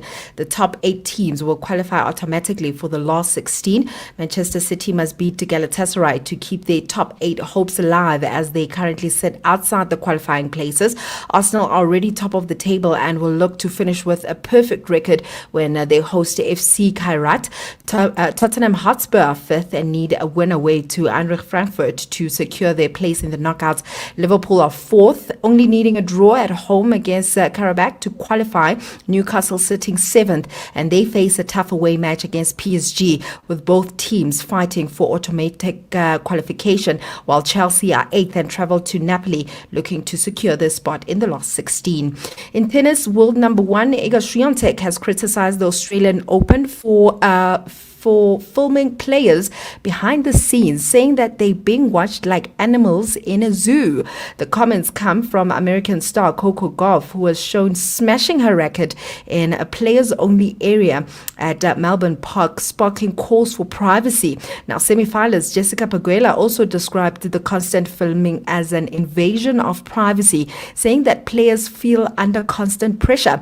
Tournament organizers, Tennis Australia, say that the cameras are used to help fans to connect with the players, but they also insist that they're trying to balance access with player comfort. Meanwhile, Novak Djokovic admitted that he was lucky. This is after his quarterfinal match at the Australian Open ended early when his opponent Lorenzo Musetti retired early due to an injury. Musetti was leading the match when he was forced to stop, allowing Djokovic to move into the semi-finals. Now the Serbian will face either defending champion Jannik Sinner or American Ben Shelton. I'll have more on other sports in the next hour. SAFM has signed a code of conduct that is enforced by the Broadcasting Complaints Commission of South Africa. Under the code, we are committed to giving news that is accurate, comment that is fair, and programming that is not harmful, does not amount to hate speech, or contain violence or explicit sex. If you think we are not living up to that code, then you can inform the Broadcasting Complaints Commission of South Africa. Direct any complaints in writing to the Broadcasting Complaints Commission of South Africa. PO Box 142365. Craig Hall 2024. Fax to 011-326-3198 or an email to bccsa@nabsa.co.za. For more information, please visit www.bccsa.co.za.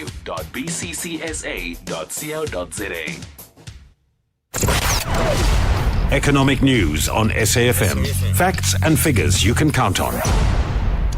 And Paswana and Patlela has got all those numbers. You want to start with Mr. Price, right?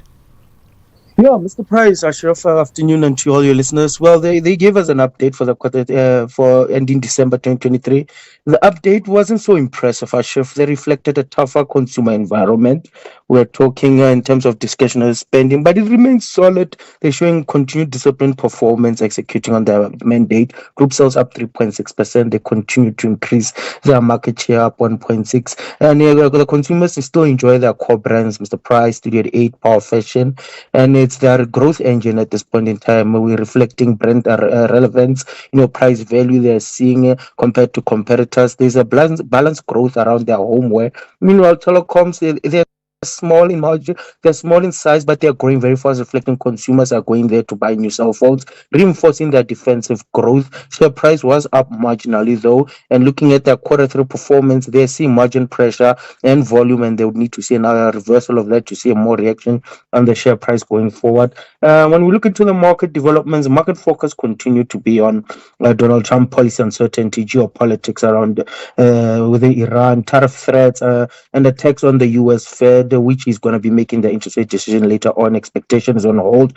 but key hold is in the speech outlook. When we look, it continues to put pressure on the likes of the dollar. Bearish momentum continues on the dollar and is hit the 4-year lows. We're looking at it unlocking the 97 level, and these are benefiting increased their risk appetite for risky investment towards the likes of gold at all-time highs, closer to all-time highs now, trading up 1.5% at $5,263 an ounce. Silver is up 1.5 at 113. Bitcoin is getting a bid up at percent to 90,000 level. Pretty much risk on for investors, and it's broadening, reflecting that Goldilocks environment. We see investors are also showing slowly moving out of some of the US bonds. They've turned a bit bullish, and they've passed through the 4.23 level. 4.3 is quite a key level to be watching now, but remains well. Investors remain well in the US stocks, as we've seen, despite Trump and negative headlines going through. The stocks are doing all-time highs, supported by the growing company profitabilities year on year. When we look at the the quarter four earnings in double-digit numbers.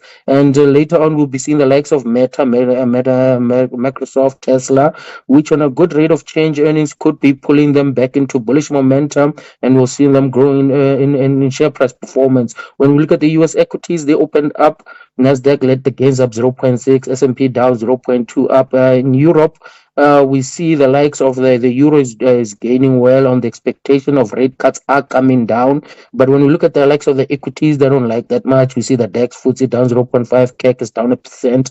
JSE is up 1%, is still risk on, and held solidly by the resource sector up 3.2%, while industrials is down 0.3, financials down 0.7. Outside that, we're looking at the euro, the rand. The rand is depreciated slightly, sitting at 15.92, and against the euro is 19.04, and then against the pound 21.93. Right, thanks for all of that, Baswan. And don't forget, we've got the markets, full hour of that, in fact, coming up 6 to 7 this evening. The National Pulse with Ashraf Garda. Weekdays, 3 to 6 p.m. We're not going to miss a pulse. Let's get back to the Madlanga Commission. You download the phone, it will tell you everything. You will see which. I don't think we need to get into that detail. I want to explain this, Commissioners. If I'm not given the opportunity to explain this, then I think whatever is happening with me, it will be totally unfair. What's the process of how this information gets extracted from the phone? I'm saying, what is the relevance of that to whatever point you want to make about what appears to be a redacted document? I'm saying this document, I suspect it has been friddled with this document. And you say that for the first time when you are being asked probing questions. You say you received that last year, and your statement, which was due when? Quite some time back, I think, and which was received. When was your statement received? Do you know? By the Commission. Ms. Hasim? It was an unsigned version was received. An unsigned version was received very late. It was due on the 16th of January. We received it on the 22nd, unsigned, yes. And a signed version on the 23rd of January. Yes. You accept the correctness of that, Ms. Mafisa? Just the detail about receipt of the statement by the Commission. Yes, the statement was sent on the 22nd, and then Chairperson, what was the second question? Maybe let's leave it. It doesn't. What I wanted to get at is, you say, General, you received what you just showed us last year, correct? The Commission received your statement a few days back, correct? Correct, Commissioner. And your statement says nothing about what you are now, for the first time, wanting to tell us, which is that you are basically querying the contents of the texts based on the process in accordance with which texts are extracted from cell phones. So what I'm saying is, you received that last year, and you are saying that only now when you are being asked probing questions. You have not raised it in your statement, and at no other point have you raised that. Why is that so? I thought I will raise it to the Commission. Wasn't the earliest point when you prepared your statement? Ought you not to have raised it in your statement? Why is it that you are raising it only now? This one with these disclosures, when we submitted my statement, it was. I'm sorry? This file with the disclosures of this messages that were sent, the disclosures. What about them? We got it on Sunday through what you call, is it Sunday? When they sent the file via email, the documents via email. And this one, I received it when I arrived here on yesterday. I'm asking you about the one that you received last year in which you say is doctored.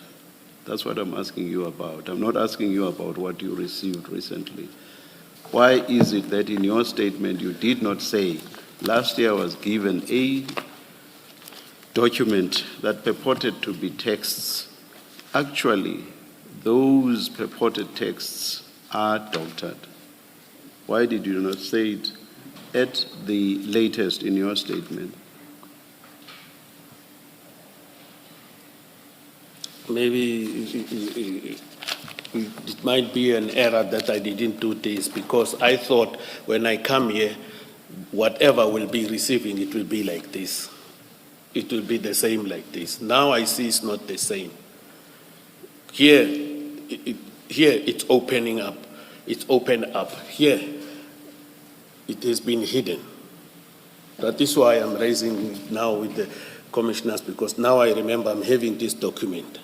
Then I just took it from my bag, but this is the document that it was sent to me with the Rule 3.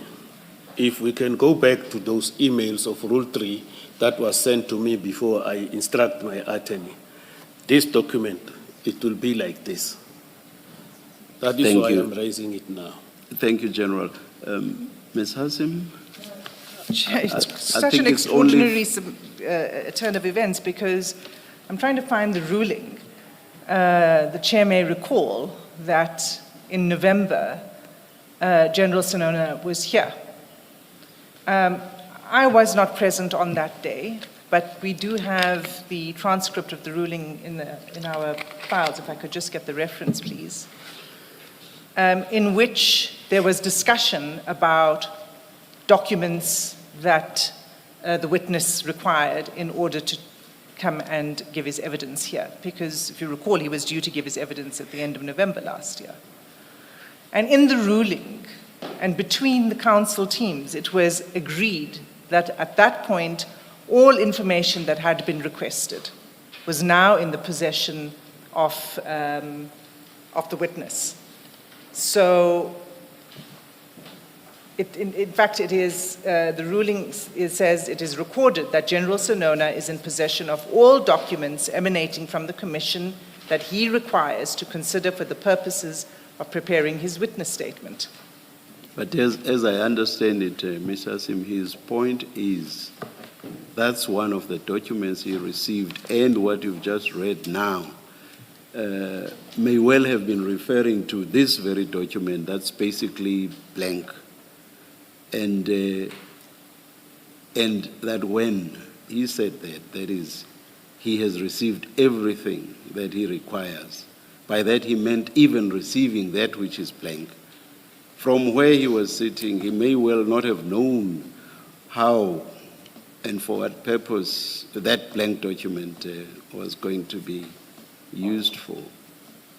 So I guess the point of substance is, did the evidence leaders furnish him, or the Commission's attorneys furnish him with that blank document?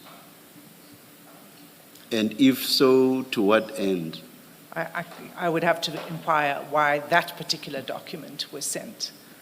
But as for sending the information that's relevant for the purposes of a statement, it was clear from the ruling, because there had been a discussion and a meeting at that time with the evidence leader who was present and the legal team for the witness. There was a discussion about the documents and what was required prior to the ruling being made. And that was the agreement that had come to. So there are two separate issues here. I don't know about this document that the General is waving around. Chairperson.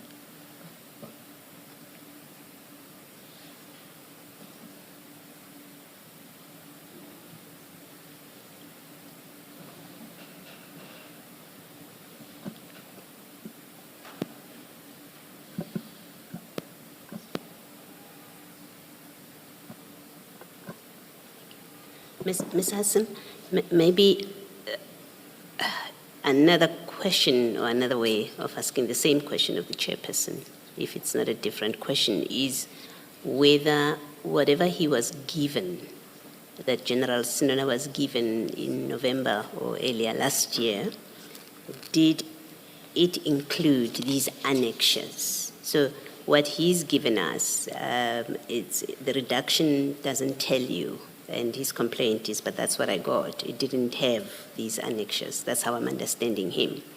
And so the question is, when material was given to him, whether electronically or in hard copy, did it include these 3 annexures? And that's a relevant question because he's being taxed on, he didn't address this in his statement. And basically what he's saying is, I couldn't have addressed it because I didn't have these annexures. My understanding is that he was provided with the chats and the annexures, and I'm asking the attorney to just look for the record of that. But I don't have it in front of me now to be able to definitively say to you on this date or what happened. Yeah. And it was never brought to my attention at any point that he was not in possession of these annexures until now. Perhaps then in that case, you have to pend your discussion with him about not having addressed this in his statement until you have verified, if you do verify. I'm happy to do that because... I guess I should be the one pending because I'm the one who asked the question. Yes. Yeah, I will stop with asking questions along why you are only raising this now, General, until this has been gone into a little bit more. Yeah. But what I would want to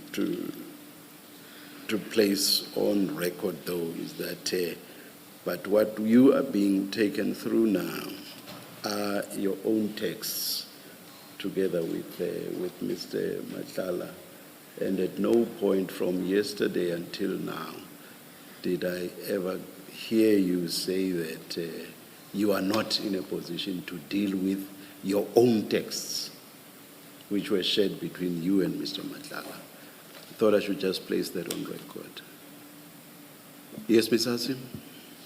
Thank you, Chair. So we'll continue on the basis of the chats, and I will hold my question about why the statement doesn't deal with these annexures, these particular 3 annexures that we were just addressing. But General, what we were saying was, what you had said was, you didn't open these documents when Mr. Madlanga sent them to you. Correct. Right? And so you didn't know what they concerned. He was sitting with you when he sent it to you, but he didn't say anything to you about it and why he's sending it, correct? Correct, Commissioner. And you didn't ask him either. Correct, Commissioner. You didn't ask him at the time that he was sending it and you were receiving it with him, nor did you ask him at any later stage. Correct, Commissioners. Okay. So you do meet soon after that. If we just look at page 39,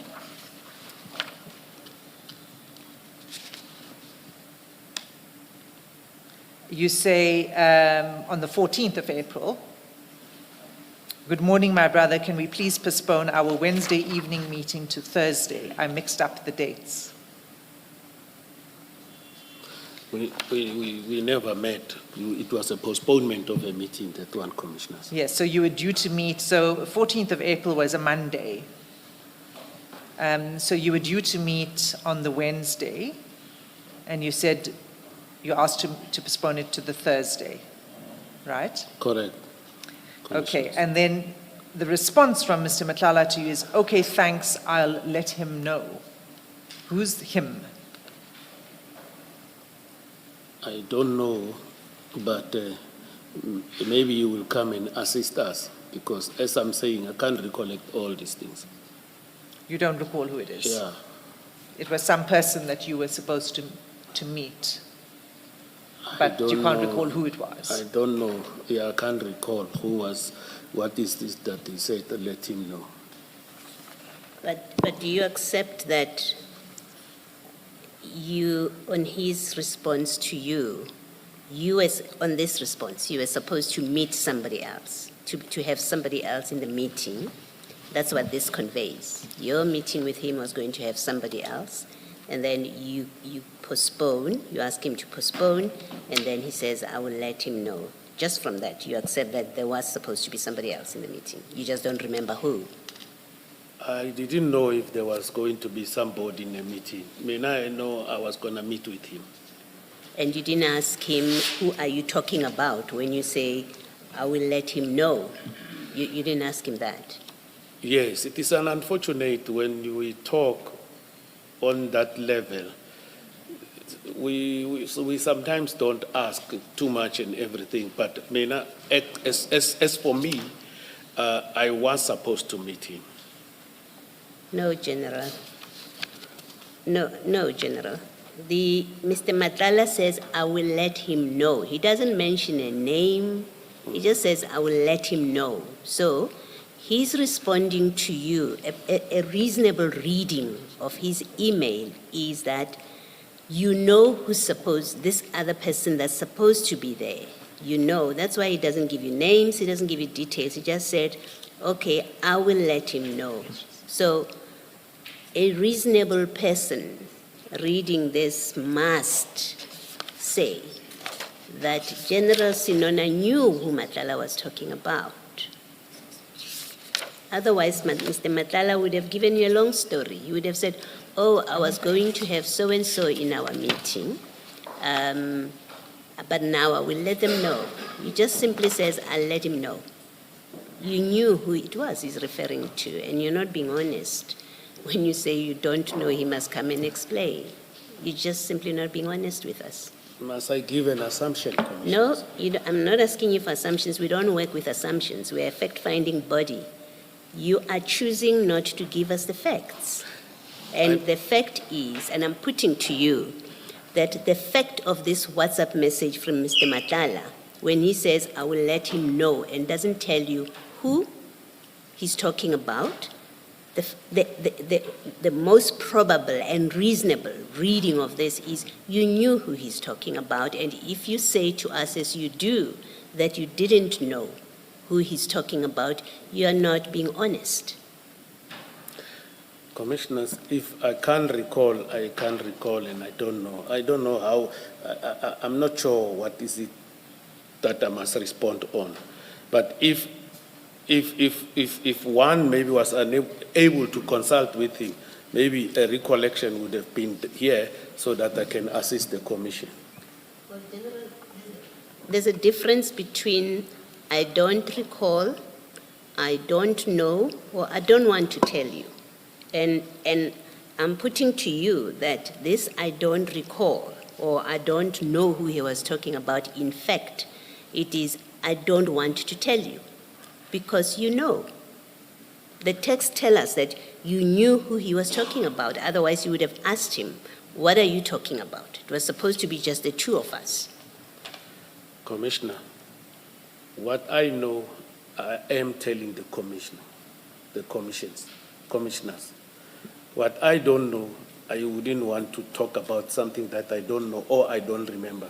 Okay, thank you, General. That is what I came here to do. All right, thank you. Tell what I know.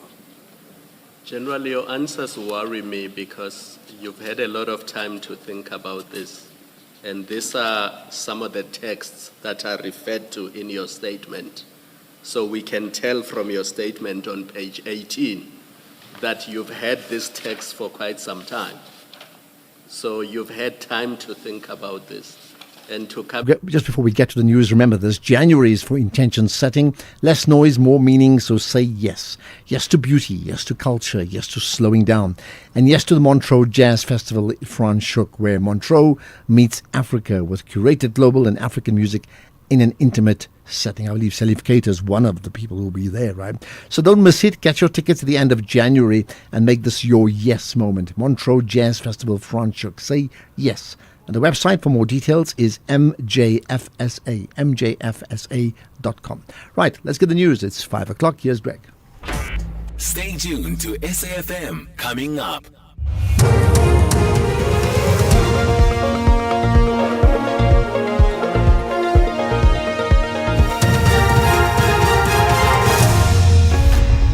Thank you, Ashraf. The KZN Hawks head in the hot seat and a weather warning for Gauteng.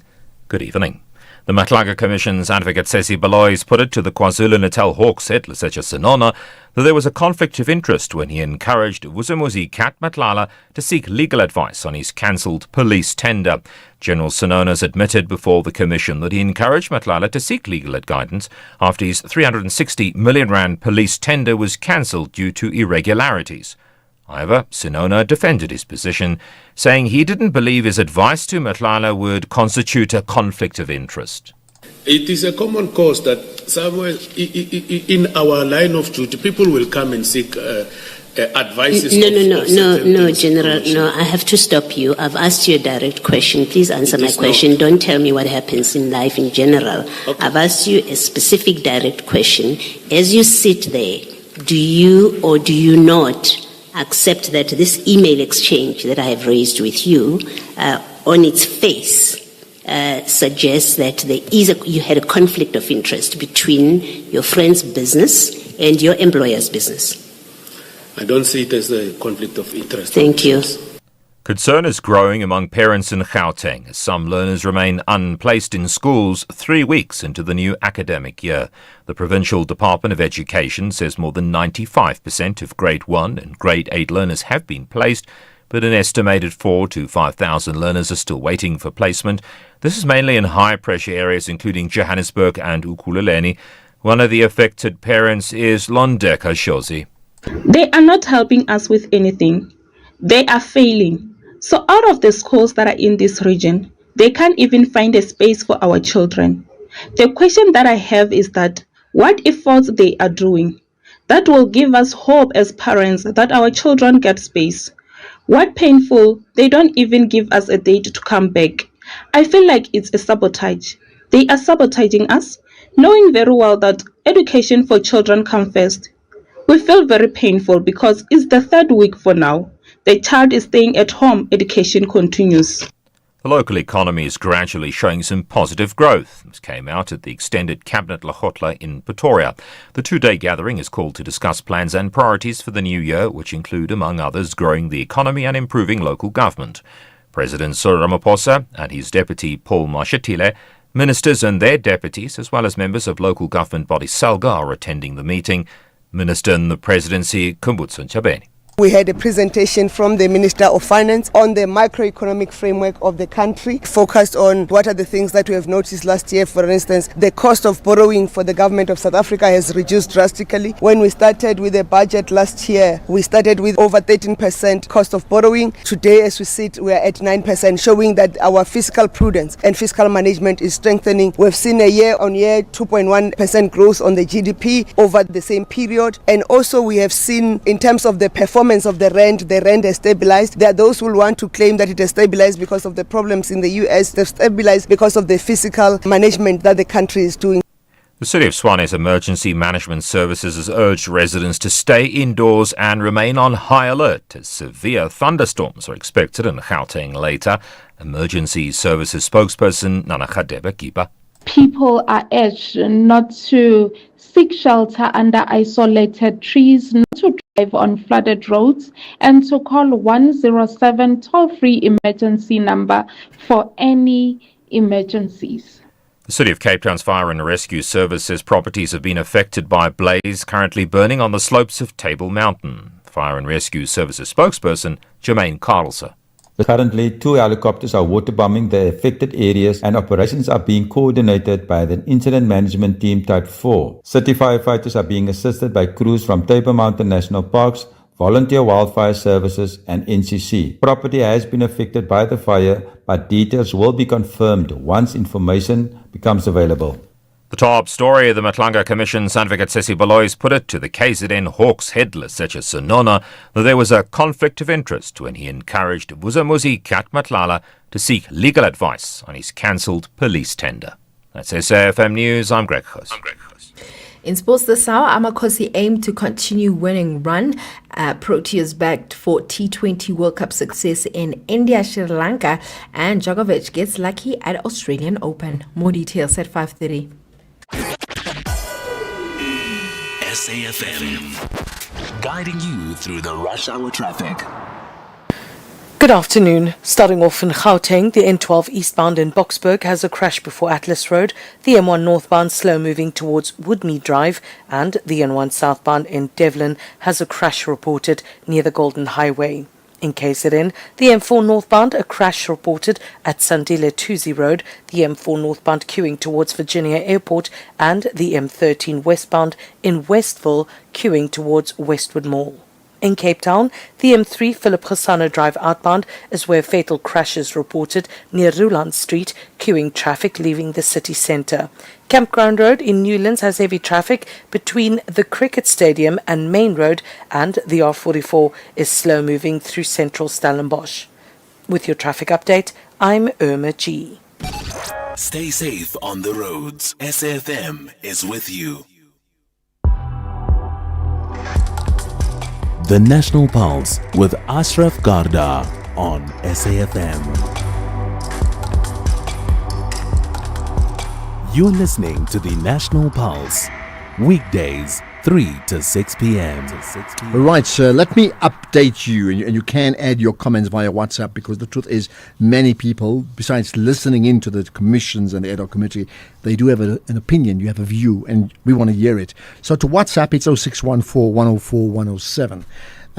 Right, in terms of the Madlanga Commission, that's been adjourned until tomorrow, so that's done for today. We'll cross to the ad hoc committee shortly, because they move into overtime. But to get us there, let's talk about a real concern with regards to our neighbors Zimbabwe.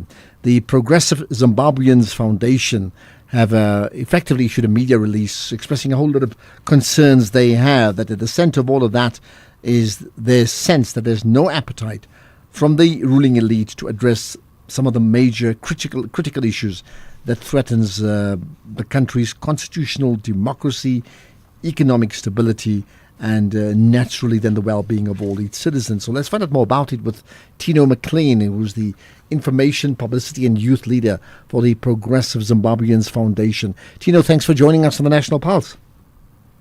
Thank you so much. Thank you. So why the need, I mean, I've seen your press release and we can go into detail, but why the need to do that? I mean, there would be an end goal in mind besides the end goal of having a better country to live in, right? You know, like as Zimbabwe, we are facing extreme hardship at home with the soaring inflation, unemployment, and lack of basic service. We don't have medication in our hospital. We don't have good roads. We don't have water for our people. That's why you see many are forced to seek opportunities in neighboring countries. And it's heartbreaking to see skilled professionals leaving the country like that. And we acknowledge their struggle. You know, like it's very, very sad. Like when Zimbabweans are coming to South Africa, the way they come here, they don't have passports. If you look at passport fees in Zimbabwe, it's expensive. It's not everyone can afford to get that passport. That's why you see them coming to South Africa through Limpopo River, risking their life, getting raped, getting tortured. So I think as a Zimbabwean community, we need to stop that by uniting ourselves. All right. I mean, stopping it by uniting it is something we may have heard and understand it like probably every year for the last 20 years. What's going to be different this time? That means what powers can you have or do you have besides expressing yourself as you do now on SAFM radio? You know, like first thing, like our step that we need to do, like especially in Zim, you know, the reason why we were not succeeding before, like there's a lack of unity among Zimbabweans because there is a group of developed people that are calling division on our country. And at the moment, we don't need that. We need to work together for a common goal so that we can build the Zimbabwe that we all desire. So like it's up to us now because look, the way we live even in a foreign land, we do have some Zimbabweans who are even committing crime. You understand, there are some people who are opening churches everywhere. So it's time for us to educate one another. We need to unite and go back home and fix the Zimbabwe that we all desire. You know, I mean, we don't have a lot of time, but perhaps, you know, if I look at 5 key issues that Zimbabwe is failing miserably at, that then affects all the people of Zimbabwe, what would be those 5 key priority issues that your country is failing? First thing, I think we can talk about corruption, because right now in the moment in Zimbabwe, they are trying to amend the constitution for a personal gain so that many people can benefit, yet the mass are suffering. I think the biggest that we need to fix is about those who are trying to amend the constitution. And what we need to do, especially young people, we have to stand firm against any attempts to extend the constitution, and we don't want them to extend President Mnangagwa, because it undermines our democratic rights and steals our future. So we demand free and fair elections in 2028 is schedules. So as youth leader, we're gonna mobilize and we're gonna lead from the front. We won't be silent, we won't pick up, because we want a better Zim for everyone. Okay, so that's one. What number 2? I think the main is if they can fix corruption, fair and free elections, and passport issues, because many people are suffering because of passport. I think we have a better Zimbabwe, and we have to unite as well, and they have to fix our country. There's some hardship that our Zimbabwe are facing in our country. These are things that we need to fix for that. I hear you, but looking at your statement, and I'm quoting, you talk about the political and socio-economic developments unfolding in Zimbabwe, which continue to threaten constitutional democracy. Do you believe constitutional democracy is under threat in your country? I heard what you made the point about a constitutional change, but do you think it's really being threatened? Yeah, it's a threat.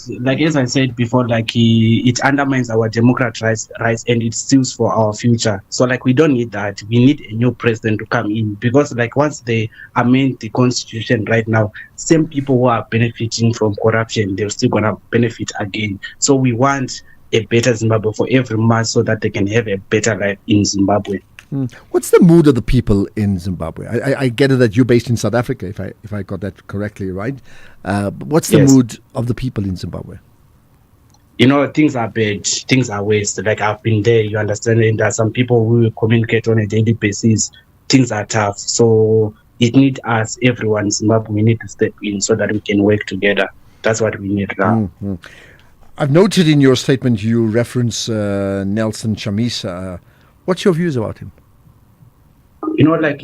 President Nelson Chamisa, I think we don't need someone who do a one-band politics. Right now, he launched something that, but if you still remember, last year, soon after elections, he resigned as a Triple C, and he left us with no one. And now we come back because we are now approaching elections. So somehow we think maybe this guy is working with ZANU-PF, and we want someone who can work with everyone so that we can free our people, because our goal is not to benefit, but it's for our people so that they can have a better scene for everyone. When you say want, I go back to, let's say, in South Africa, we've had, in the apartheid era, at one stage you had the UDF, United Democratic Front, and then it roped in even more organizations that formed the mass movement of people across the different political spectrum coming out in support for the benefit of the whole country, and that's outside of actual voting time.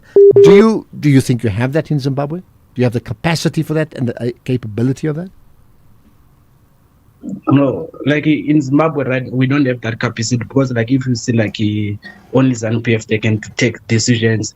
And another thing, and other political parties, they are not allowed to express, their views, you understand? So and if we can take ZANU-PF to court, ZANU-PF are courts, and we left with no power. So what we need to do is, people of Zimbabwe, young people, any political party, right now at the moment, we need to put our political and tribal difference aside and work together for a better Zimbabwe.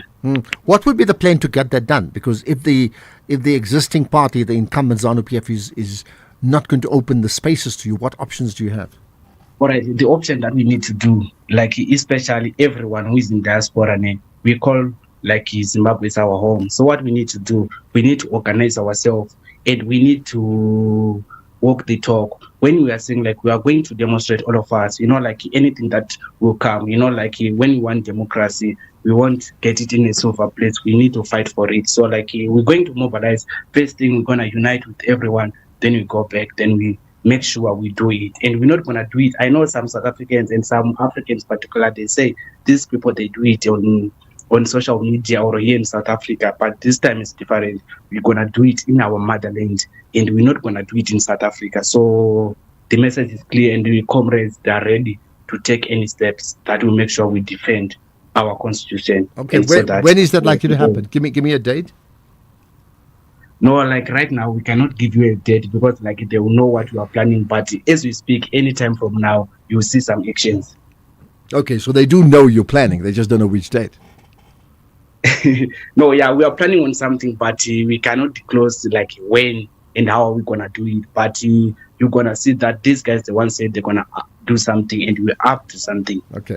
Just what's your thoughts in South Africa's dealings with all of this politically, that is? I mean, we are neighbors, but it has a problem in Zimbabwe. What's your thoughts regarding South Africa from an international relations point of view in terms of what we're doing and what we're not doing regarding Zimbabwe? You know, like especially South African's government, when they are doing wrong, they are supporting the current regime, and that regime is giving South Africa problems. That's why you see here, we do have many illegal immigrants. They live in South Africa, and they don't have any passport, you understand, and we are causing problem. You know, we end up opening churches everywhere, and there's some people who are even robbing. So, like, I think South Africans, they end up going to say, like, free Palestine, but they have a problem at neighborhood, you understand. I think what government needs to do, they need to make sure they won't support government in this mess, so that us ourselves, when we say like let's do something, most of the time South Africa, they come, they intervene, they say no, let's try to dialogue. That's what we don't want. They have to say, okay, it's fine. Maybe we don't know, maybe they're benefiting something there, you understand. That's why they always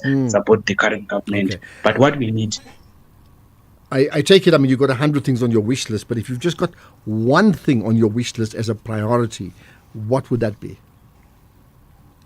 Like, I think President Ramaphosa, first thing that he need to do, he need to stop supporting Mnangagwa so that we won't have the problem that we are having in South Africa because of Zimbabweans. All right, so to the South African government, do not support Mnangagwa. That comes through from my guest. Much appreciate your time, Tino McLean, the Information, Publicity and Youth Leader for the Progressive Zimbabweans Foundation, the PZF. They are fed up, if I can pick up from what was said, and they want things to happen and happen quickly, including mass mobilization to defend democracy and the Constitution in Zimbabwe and not protest in South Africa, for example. You may want to add your thoughts on that. In fact, we'll get some voice notes right after this. You're listening to the National Pulse on SAFM. So yesterday I asked you a question, what for you, what really gives you what you want, Madlanga Commission or the ad hoc, considering they run concurrently, right? And I can tell you about 90% of the people said the Madlanga Commission. In fact, as it stands, the commission is adjourned until tomorrow. We will, and the ad hoc committee is also taking a break until 5:30, so we'll get to that in a moment. But what it does, it gives us a chance to hear from you. And here you are, lots of comments about the commission. Hi, Ashraf. Guy here from Stellenbosch. Listen, I really take my hat off to the commissioners and to the chairman of this commission. The way they are showing patience with this interview or interrogation, I don't even know what you call it. My fuse is far too short to have handled that. I would have lost patience long ago. That's why you're not where you are, and that's why you're not where you are, right? Here's another. Good afternoon, Ashraf. You're asking if there's anyone who finds the general's testimony somehow a bit of a stellar performance. Well, look, don't ask such things because you'll be surprised. You will find people who actually think that this guy was just brilliant. Understand? I mean, Ashraf, I've actually lost faith in humanity as a whole because the things we find out here. I mean, you are in a senior position in a protective service of the country, and you can blatantly lie like this to the citizens of the country. I mean, I know, man. Yeah, you know what's interesting? I mean, this thing doesn't pass judgment in terms of there's no verdict for them. It's a lot of fact finding. But what's interesting coming out of this is even these people who then are questioned, right? when they do, either they are able to enhance their status and appeal to the people of South Africa, or they don't. And there are many, including what I've just heard from just so many people about Senona, is like, sure, he's gone down not just a peg or two, like 100 pegs in their estimation.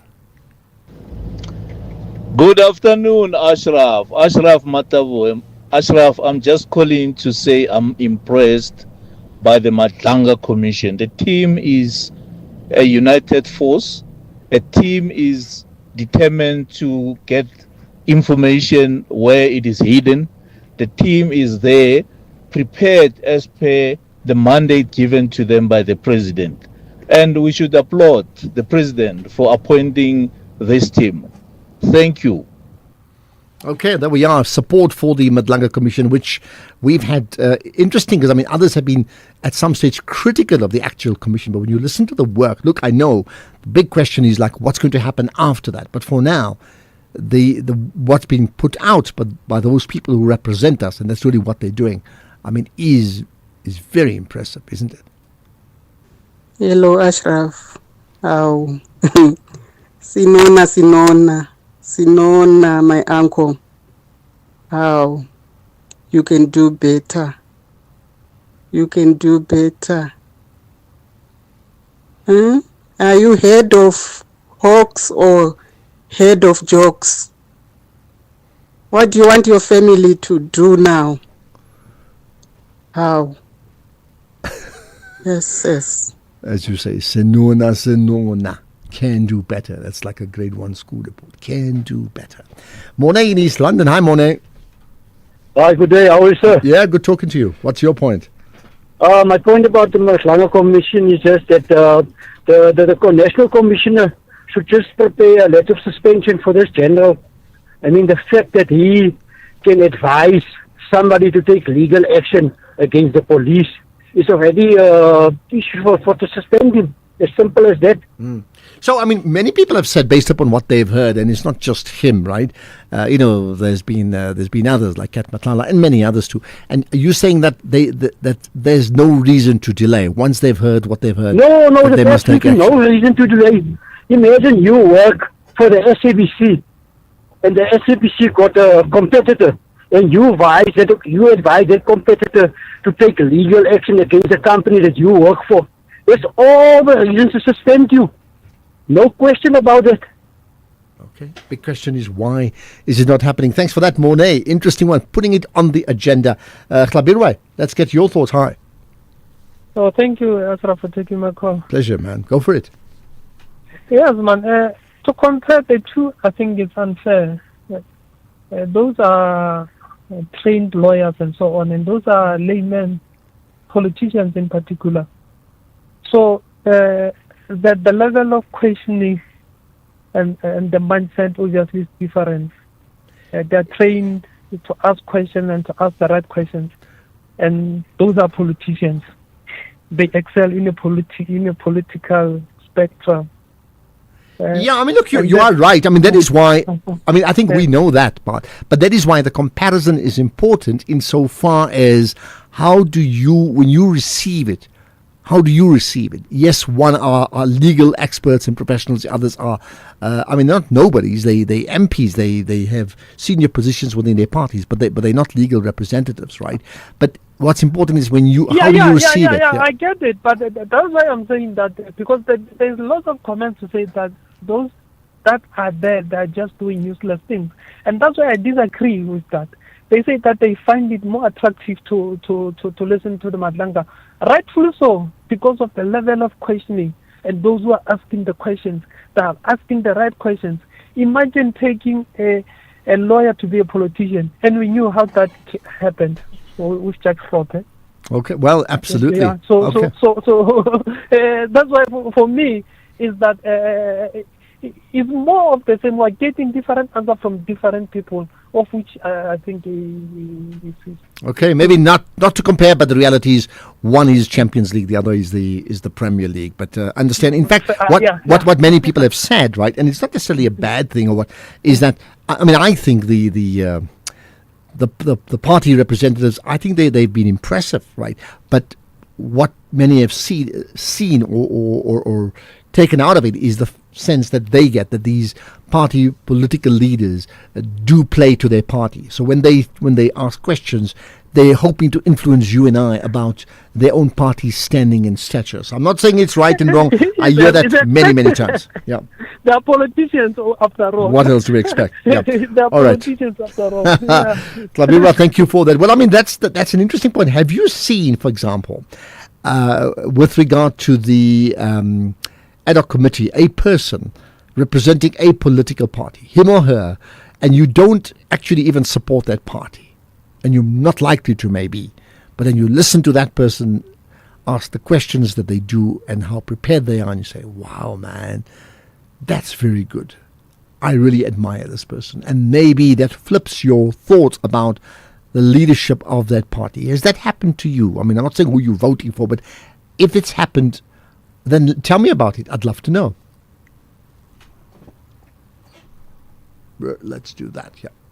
I need to get to comment on Zimbabwe. Hi, Ashraf. Yeah.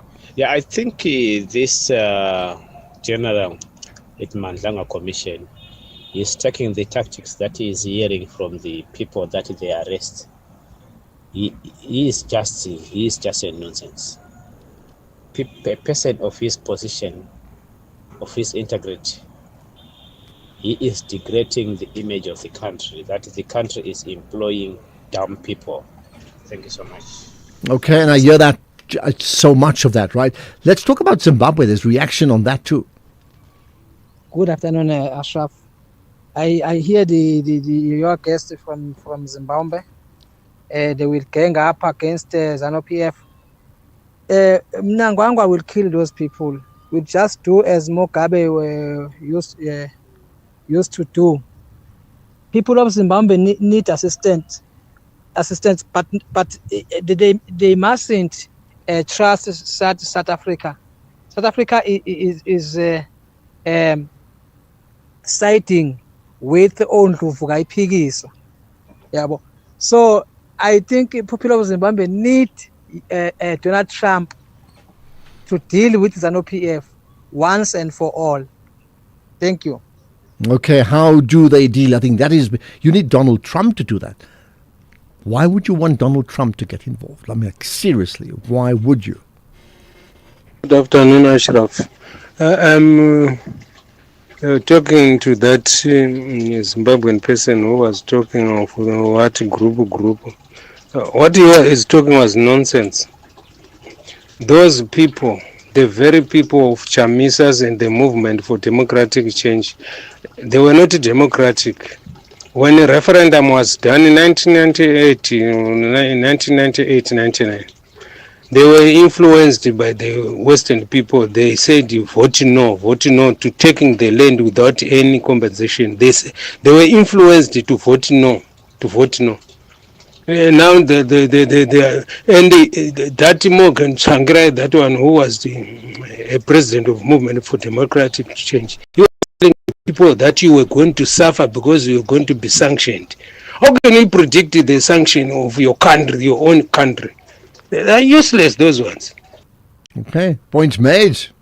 Question is it points taken? Meaning, do you concur with that? Let's see. Here's another before we get to the news headlines. Hi, Ashraf. Good afternoon. This is John from Pretoria.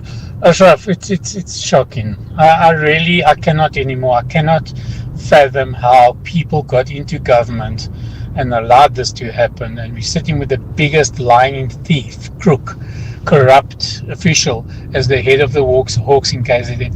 Surely somebody must say enough is enough. It's got to be. Enough is enough, Ashraf. Enough. Okay.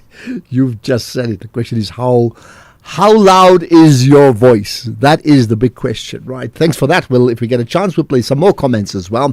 But we'll also cross for the last few minutes of the show to the Parliament's ad hoc committee. Right now, it's Greg Host with News Headlines, 5:30.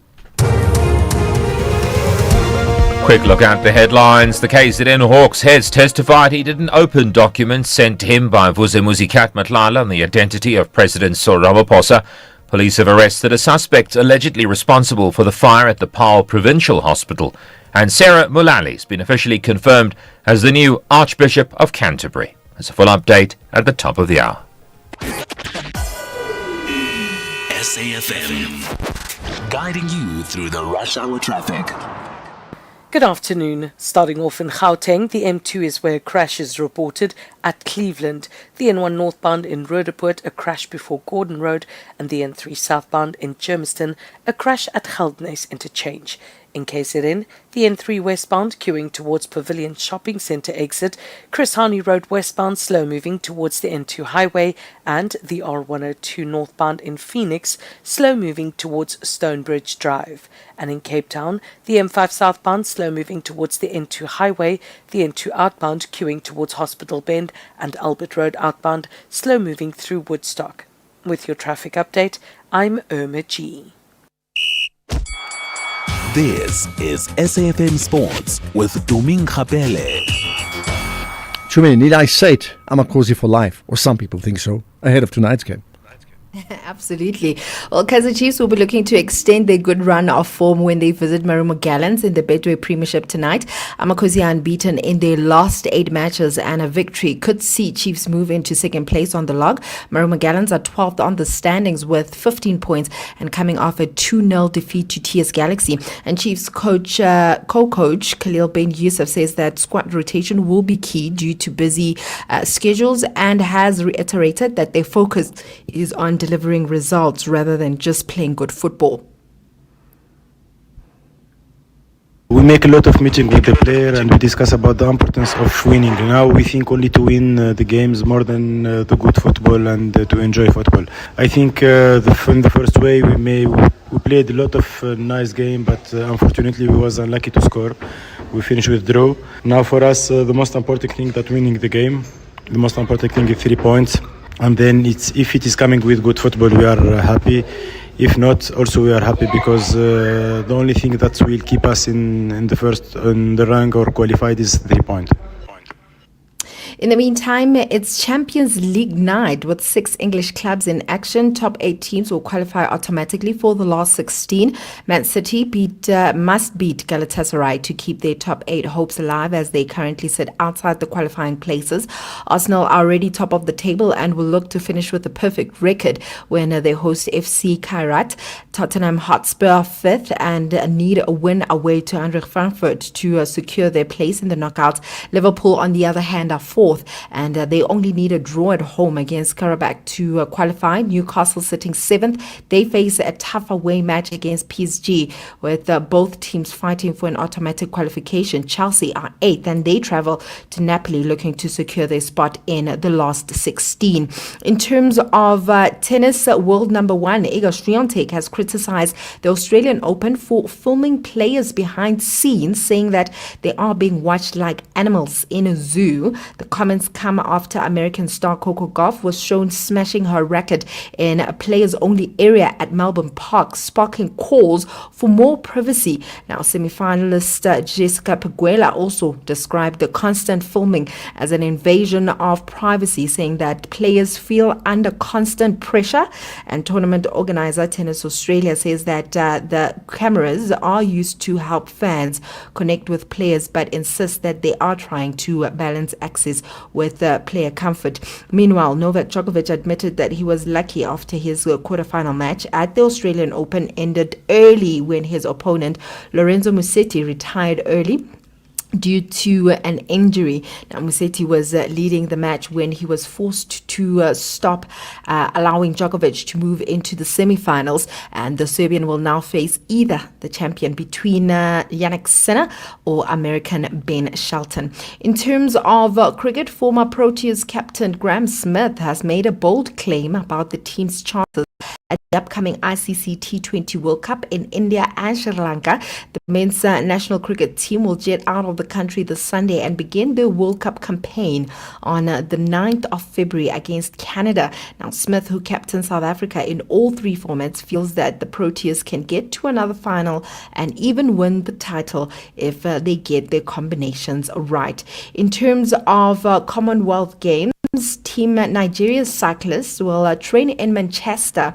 This is ahead of the 2026 Commonwealth Games in Glasgow, following a new collaboration with British Cycling. Now, the agreement was reached during a meeting between the National Sports Commission, Cycling Federation of Nigeria, and British Cycling Association. And that partnership, it aims to boost cycling development in Nigeria, promote fair competition at the Olympics and Paralympics, and use sport to impact society positively. Now, before I say goodbye, Ashraf, I do understand that one of our listeners has a question, a sporting question. They certainly do. Let's see if we can play that. Good afternoon, Ashraf and the listeners. This is Nati from Cape Town. This is for you and Dume, Ashraf. With the T20 World Cup approaching, why everybody is downplaying the Bangladesh issue? I haven't seen it in the media. Everybody's downplaying it. But should it be England or Australia where they're going to keep it harsh like they did and then find a replacement so quick? Thank you. Right to me? It's a very interesting one. I think for me, I find that the ICC is it has double standards, because obviously we know right now that Bangladesh is out, Scotland is in. However, remember with the Champions Trophy tour, or the championship trophy, the competition, India had said that they wouldn't want to play in Pakistan because they felt security concerns and stuff. And now the ICC was saying that Bangladesh does not have any security issues in India. But when you look at the makeup of the ICC board, you can see that some of the top guys at the ICC who are making these decisions are actually, or they have relations with India one way or the other. So you're asking yourself if they're being biased or what. But I saw now that Pakistan is also joining in, saying that they're also trying to figure out if they should go to the T20 World Cup or not, because they are backing Bangladesh. Why did ICC just take that decision and keep quiet and we're moving on like nothing ever happened? So it'll be interesting to see how things pan out. I think the point that the listener is making is this, right? That my understanding is Bangladesh have first alerted the organizers to say they don't want to play in India for security reasons, right? And they don't mind playing their games, in a neighboring country, if I'm not mistaken, right? I think it was Sri Lanka. And the ICC obviously refused. So as a result of that, they've allowed Bangladesh to effectively withdraw from the entire tournament. And that's been the argument to say, why don't you accommodate them? Because these issues of security are real, right? The second point that I think the caller is making is why is there not much fuss about the fact in the media space as well that they've lost a team playing in the World Cup? I think Scotland's now taken over or something like that, but a key cricket team is now not going to play because their grievances were not met and they've just been allowed to walk away. What are your thoughts around just the overall media publicity around that? It is true what our listener is saying, that if it were the likes of Australia or England, there would be a lot of noise about it. I'm just thinking about myself. I only touched on the story once or twice. And it is true that it seems like perhaps certain nations are more important than others. But yeah, it does need more noise. Okay, well, there you are. All things being equal is the key factor there. Tumi, thanks for that. We'll connect again tomorrow. With that said, so you thought you were building a business in this economy, but day by day, somehow it grew. You kept going when the freezer didn't freeze, the bucket didn't budge, and the bank balance barely blinked. So you thought you were building a business. You weren't. It was building you. Because this isn't just what you do anymore. It's who you are. And you don't trust just anybody to protect it. Chat to your broker about Old Mutual Insure Business Insurance. Protect what built you. Old Mutual Insure Limited is a licensed FSP and non-life insurer. This is Dula Sizwe Simelane on the Morning Brief. The fact that people felt that they have no option but to leave their homes and go and stay at that Randgate community hall, that says that basically the state has failed them. Would you say that's a fair assessment? It is a fair assessment. The reality is it comes down to policing. It comes down to safety and security. That this was the real problem, that these people have been to the SAPS. They complained to the council. They complained to their councillor, but nothing has been done. And you're quite right, that's the reality that we're sitting in, is that we don't have crime fighting. That people like the Zamas can run rampant and do whatever they wish, and nothing is being done. That's Yvette Du Plessis, member of the Gauteng Provincial Legislature. The only talk radio morning breakfast show that makes sense. The Morning Brief with Thulasizwe Simelane. Economic news on SAFM. Facts and figures you can count on. Right, you want to pick up, Jimmy, on corporate transactions. Tell me about that. Good afternoon, Ashraf. Good afternoon to the listeners. The Department of Trade, Industry and Competition has put together, or still in the process of putting together, a proposal to potentially adjust the thresholds that corporate transactions are required to report to antitrust bodies. So things like the Competition Commission, when a deal is about to go through, there's certain thresholds that are looked at before that deal is then presented to the Competition Commission for further investigation and further clarity. They're looking to adjust those thresholds upwards, which would then effectively allow for smaller deals to go through with less scrutiny, and for bigger deals to go through quicker, because you would then have a better allocation of resources from a Competition Commission perspective. So quite an interesting development, and it speaks to what it would then allow the capital markets and the M&A space to be able to do in South Africa. It would allow for easier transactions from foreign investors. It would allow for smoother transactions. We know that Vodacom Massive deal was one of the deals that we looked at last year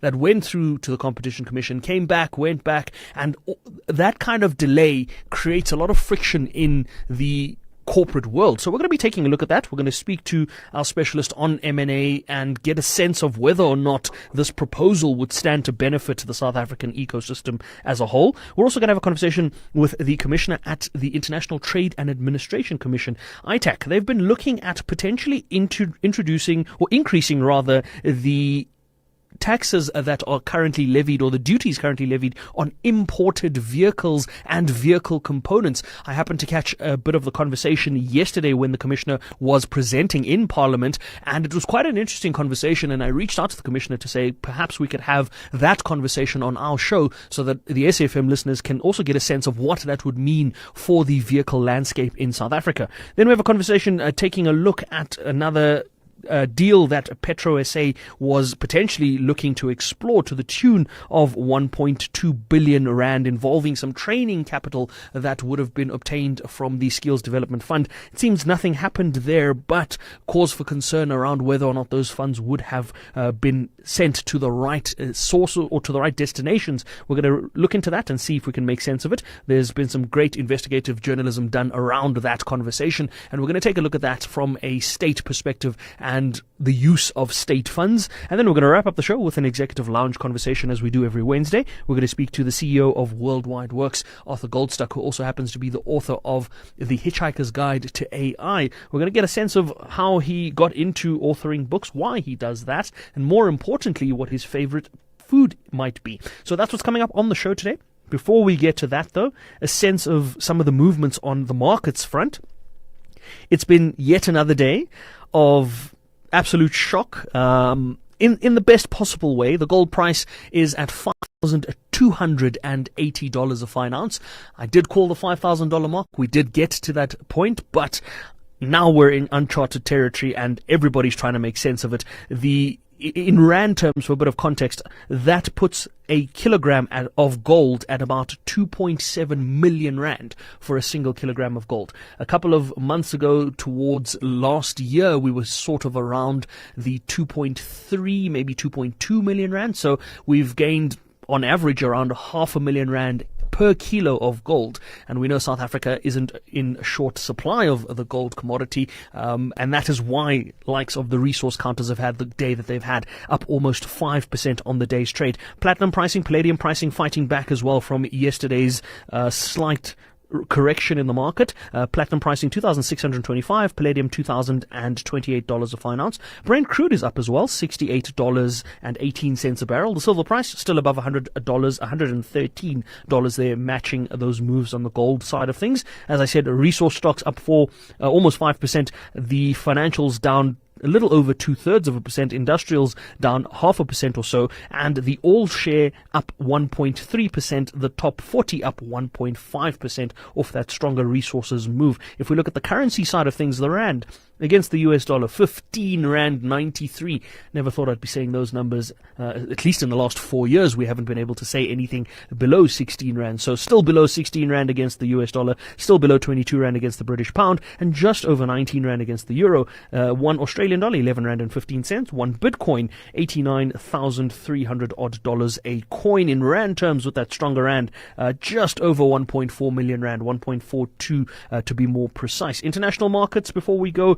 European markets all in the red, US markets slightly in the green, the Dow in the red, slightly flat. Asian markets, Hang Seng up 2.3%. Nothing else really moved much on Asian front. The CAC 40 in France down 1.1%. That's the biggest loser in European markets at the moment.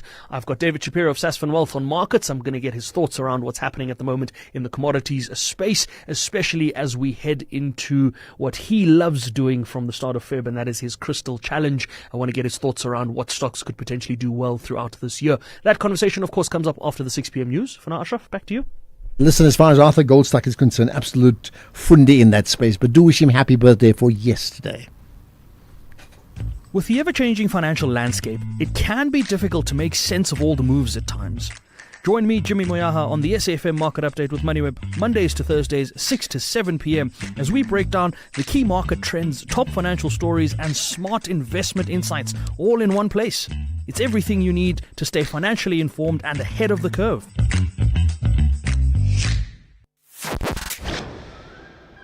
As we celebrate 90 years of existence, SAFM takes you back to the voices that shaped a nation. Berea, the home of the four bespectacled Tisson brothers, all of whom work or have worked on the English service, particularly Audio Mix and Radio Today. Watch how the night proceeds towards dawn. And I need a lot of consoling when I started the early program. People couldn't believe that John O'Donnell and B. Reid were chosen for the early morning program, because if ever two announcers used to want to swap a morning shift for an afternoon shift, John and I would do it. 90 years of trusted voices. This is SAFM. Right, January is for intention setting. We've got a few days left for it, remember. So less noise, more meaning. So say yes. Yes to beauty, yes to culture, yes to slowing down. And yes to the Montreux Jazz Festival in Franschhoek, where Montreux meets Africa with curated global and African music in an intimate setting. Don't miss it. Get your tickets at the end of January and make this your yes moment. Montreux Jazz Festival Franschhoek. Say yes. I want to say yes we can, but no, let's leave that out for some other time. Get to the website mjfsa.com, that is, for more details. Ashraf Garda on the National Pulse. Right, we've got a few minutes, to the top of the hour at 6 o'clock, right? And we're going to devote that time to Parliament's ad hoc committee. So the Parliament ad hoc committee, of course, as you know, on allegations by the KwaZulu-Natal SAPS Commissioner Lieutenant General Nhlanhla Mkhwanazi, and they've been having these public hearings. Let's get the best of that right now. You are listening to the ad hoc committee live on SAFM. So that Parliament, the committee, when it reaches its whatever decisions, whatever recommendations, or whatever it imposes on the executive, I am one of those people that have participated in the process. No, we do commend and thank you for making yourself available. I would just, and not to speak for myself and obviously not for the Honourable Committee, would just be concerned that these allegations directly concern or mainly concern General Jacobs. He may or may not be aware of the allegations you make against him. And it would be better to ask him to respond to the allegations that you make, because we certainly won't have the capacity or the space within the limited time available to us to call him to give evidence. And whether the Honourable Committee should obviously note the contents of your affidavit. Chairperson, the Honourable Committee can decide. I can't prescribe what the Honourable Committee must do. But from where I'm sitting, as I say, that the issue is not necessarily about General Jacobs. The issue is the system that I think really needs to be, changed for the betterment of the people of South Africa. I'll give an example. Crime intelligence has been unstable for as long as I can remember. Maybe after the departure of General Mulangi Mpeho as acting divisional commissioner, it has been unstable ever since. So the issue is not necessarily the person, but the system, how we appoint even the people that are, given responsibilities to be divisional commissioners. And Jacobs happens to be those people who have been divisional commissioners. And I was there when he was in the space. And I may say that it is not only General Jacobs that I discuss in this affidavit. There is General Ngobo, who was also divisional commissioner. I made mention, I think, of General Mkhele, who was divisional commissioner, acting divisional commissioner. How long were you in this position? Technically, okay, I was removed from the position, and I've spent about close to 6 years. 6 years. Without any position, without working. And I think it's there in my affidavit. And this is as a result of the protected disclosures that I've made, which some have resulted in arrests of people. But in the main, my removal had more to do with the ANC conference. So yes, I've been. Which conference? The one that elected President Ramaphosa in Nasrec, 2017. Yes. Okay. Yeah. So can we agree, or certainly we had this discussion during the lunchtime, the direct allegations against General Jacobs, and in the limited time we have available, focus on what you regard as the problem areas within that part of crime intelligence where you were employed, but you didn't seem to have some designated position. No, that is fine, Chairperson. What I'm saying actually is that I was employed as a financial services head. So I was responsible for agent administration. I was responsible for funding intelligence operations and the like. So as a result, I uncovered, so much corruption, and I was removed by Jacobs on a temporary basis, which only takes 90 days. And then after that, I was transferred to a position which does not exist at crime intelligence. and then subsequent to that, I was dismissed for being absent from work for more than a month. And I must state as well that, I was dismissed by junior members of the police, which is unheard of in the police. So I drafted an extensive affidavit that talks to issues of corruption, the procurement of the bulletproof vests, corruption and fraud relating to social media monitoring and Daldala's inscription service. And I know that you've discussed these matters when Mr. McBride was here. I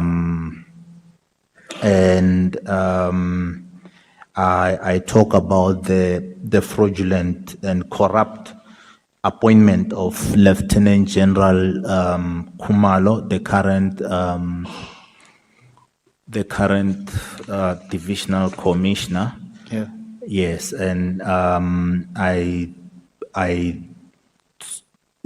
talk to abuse, chronism, and corruption by Lieutenant General Khumalo, the use of SR vehicles.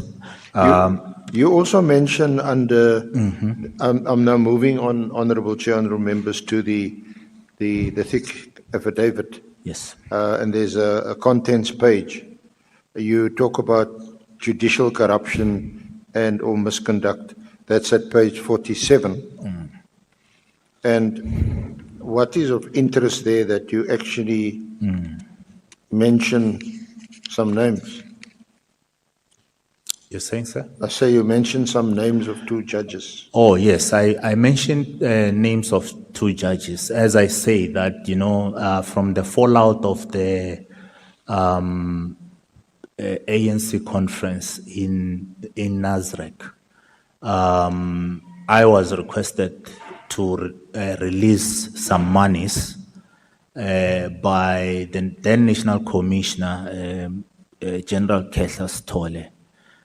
These monies were, apparently going to be used to buy a grabber machine, but the grabber machine was much lower than the monies which were required. So I refused, I refused to accede to that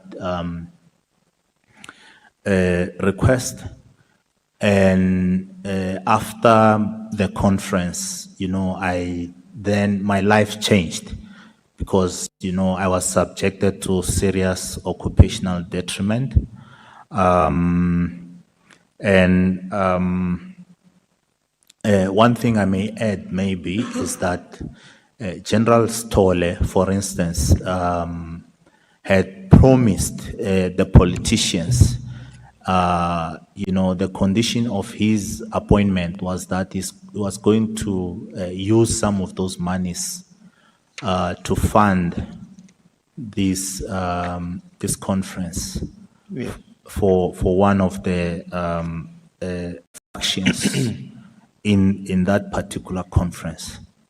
So this is something that is under investigation, and I think Mr. McBride also touched on this particular ANC conference. And I may add that General Stole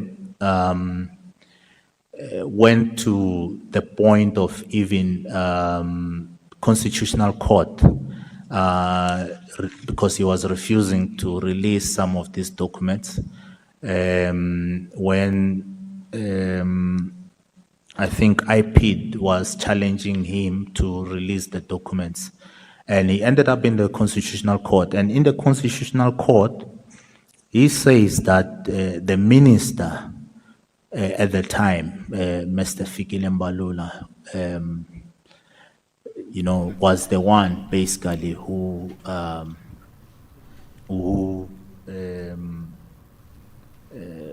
requested him to buy this thing. Okay, that's where we're going to have to leave it, right? It's the end of the show. Much appreciate you connecting as always here with us on the National Pulse. And let me leave you with this thought as we wrap up the show. If, as you know, there's been such scathing criticism of Major General Senona, so there's been criticism of him, then who's been the star of the show? Who's been the star of the Madlanga Commission so far? Hold that thought. We can talk about it tomorrow. Thanks for listening. It's now 6 o'clock. Time for the news.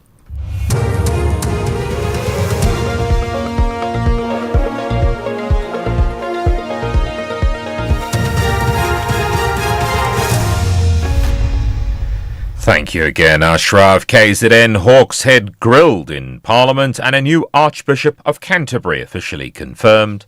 Good evening.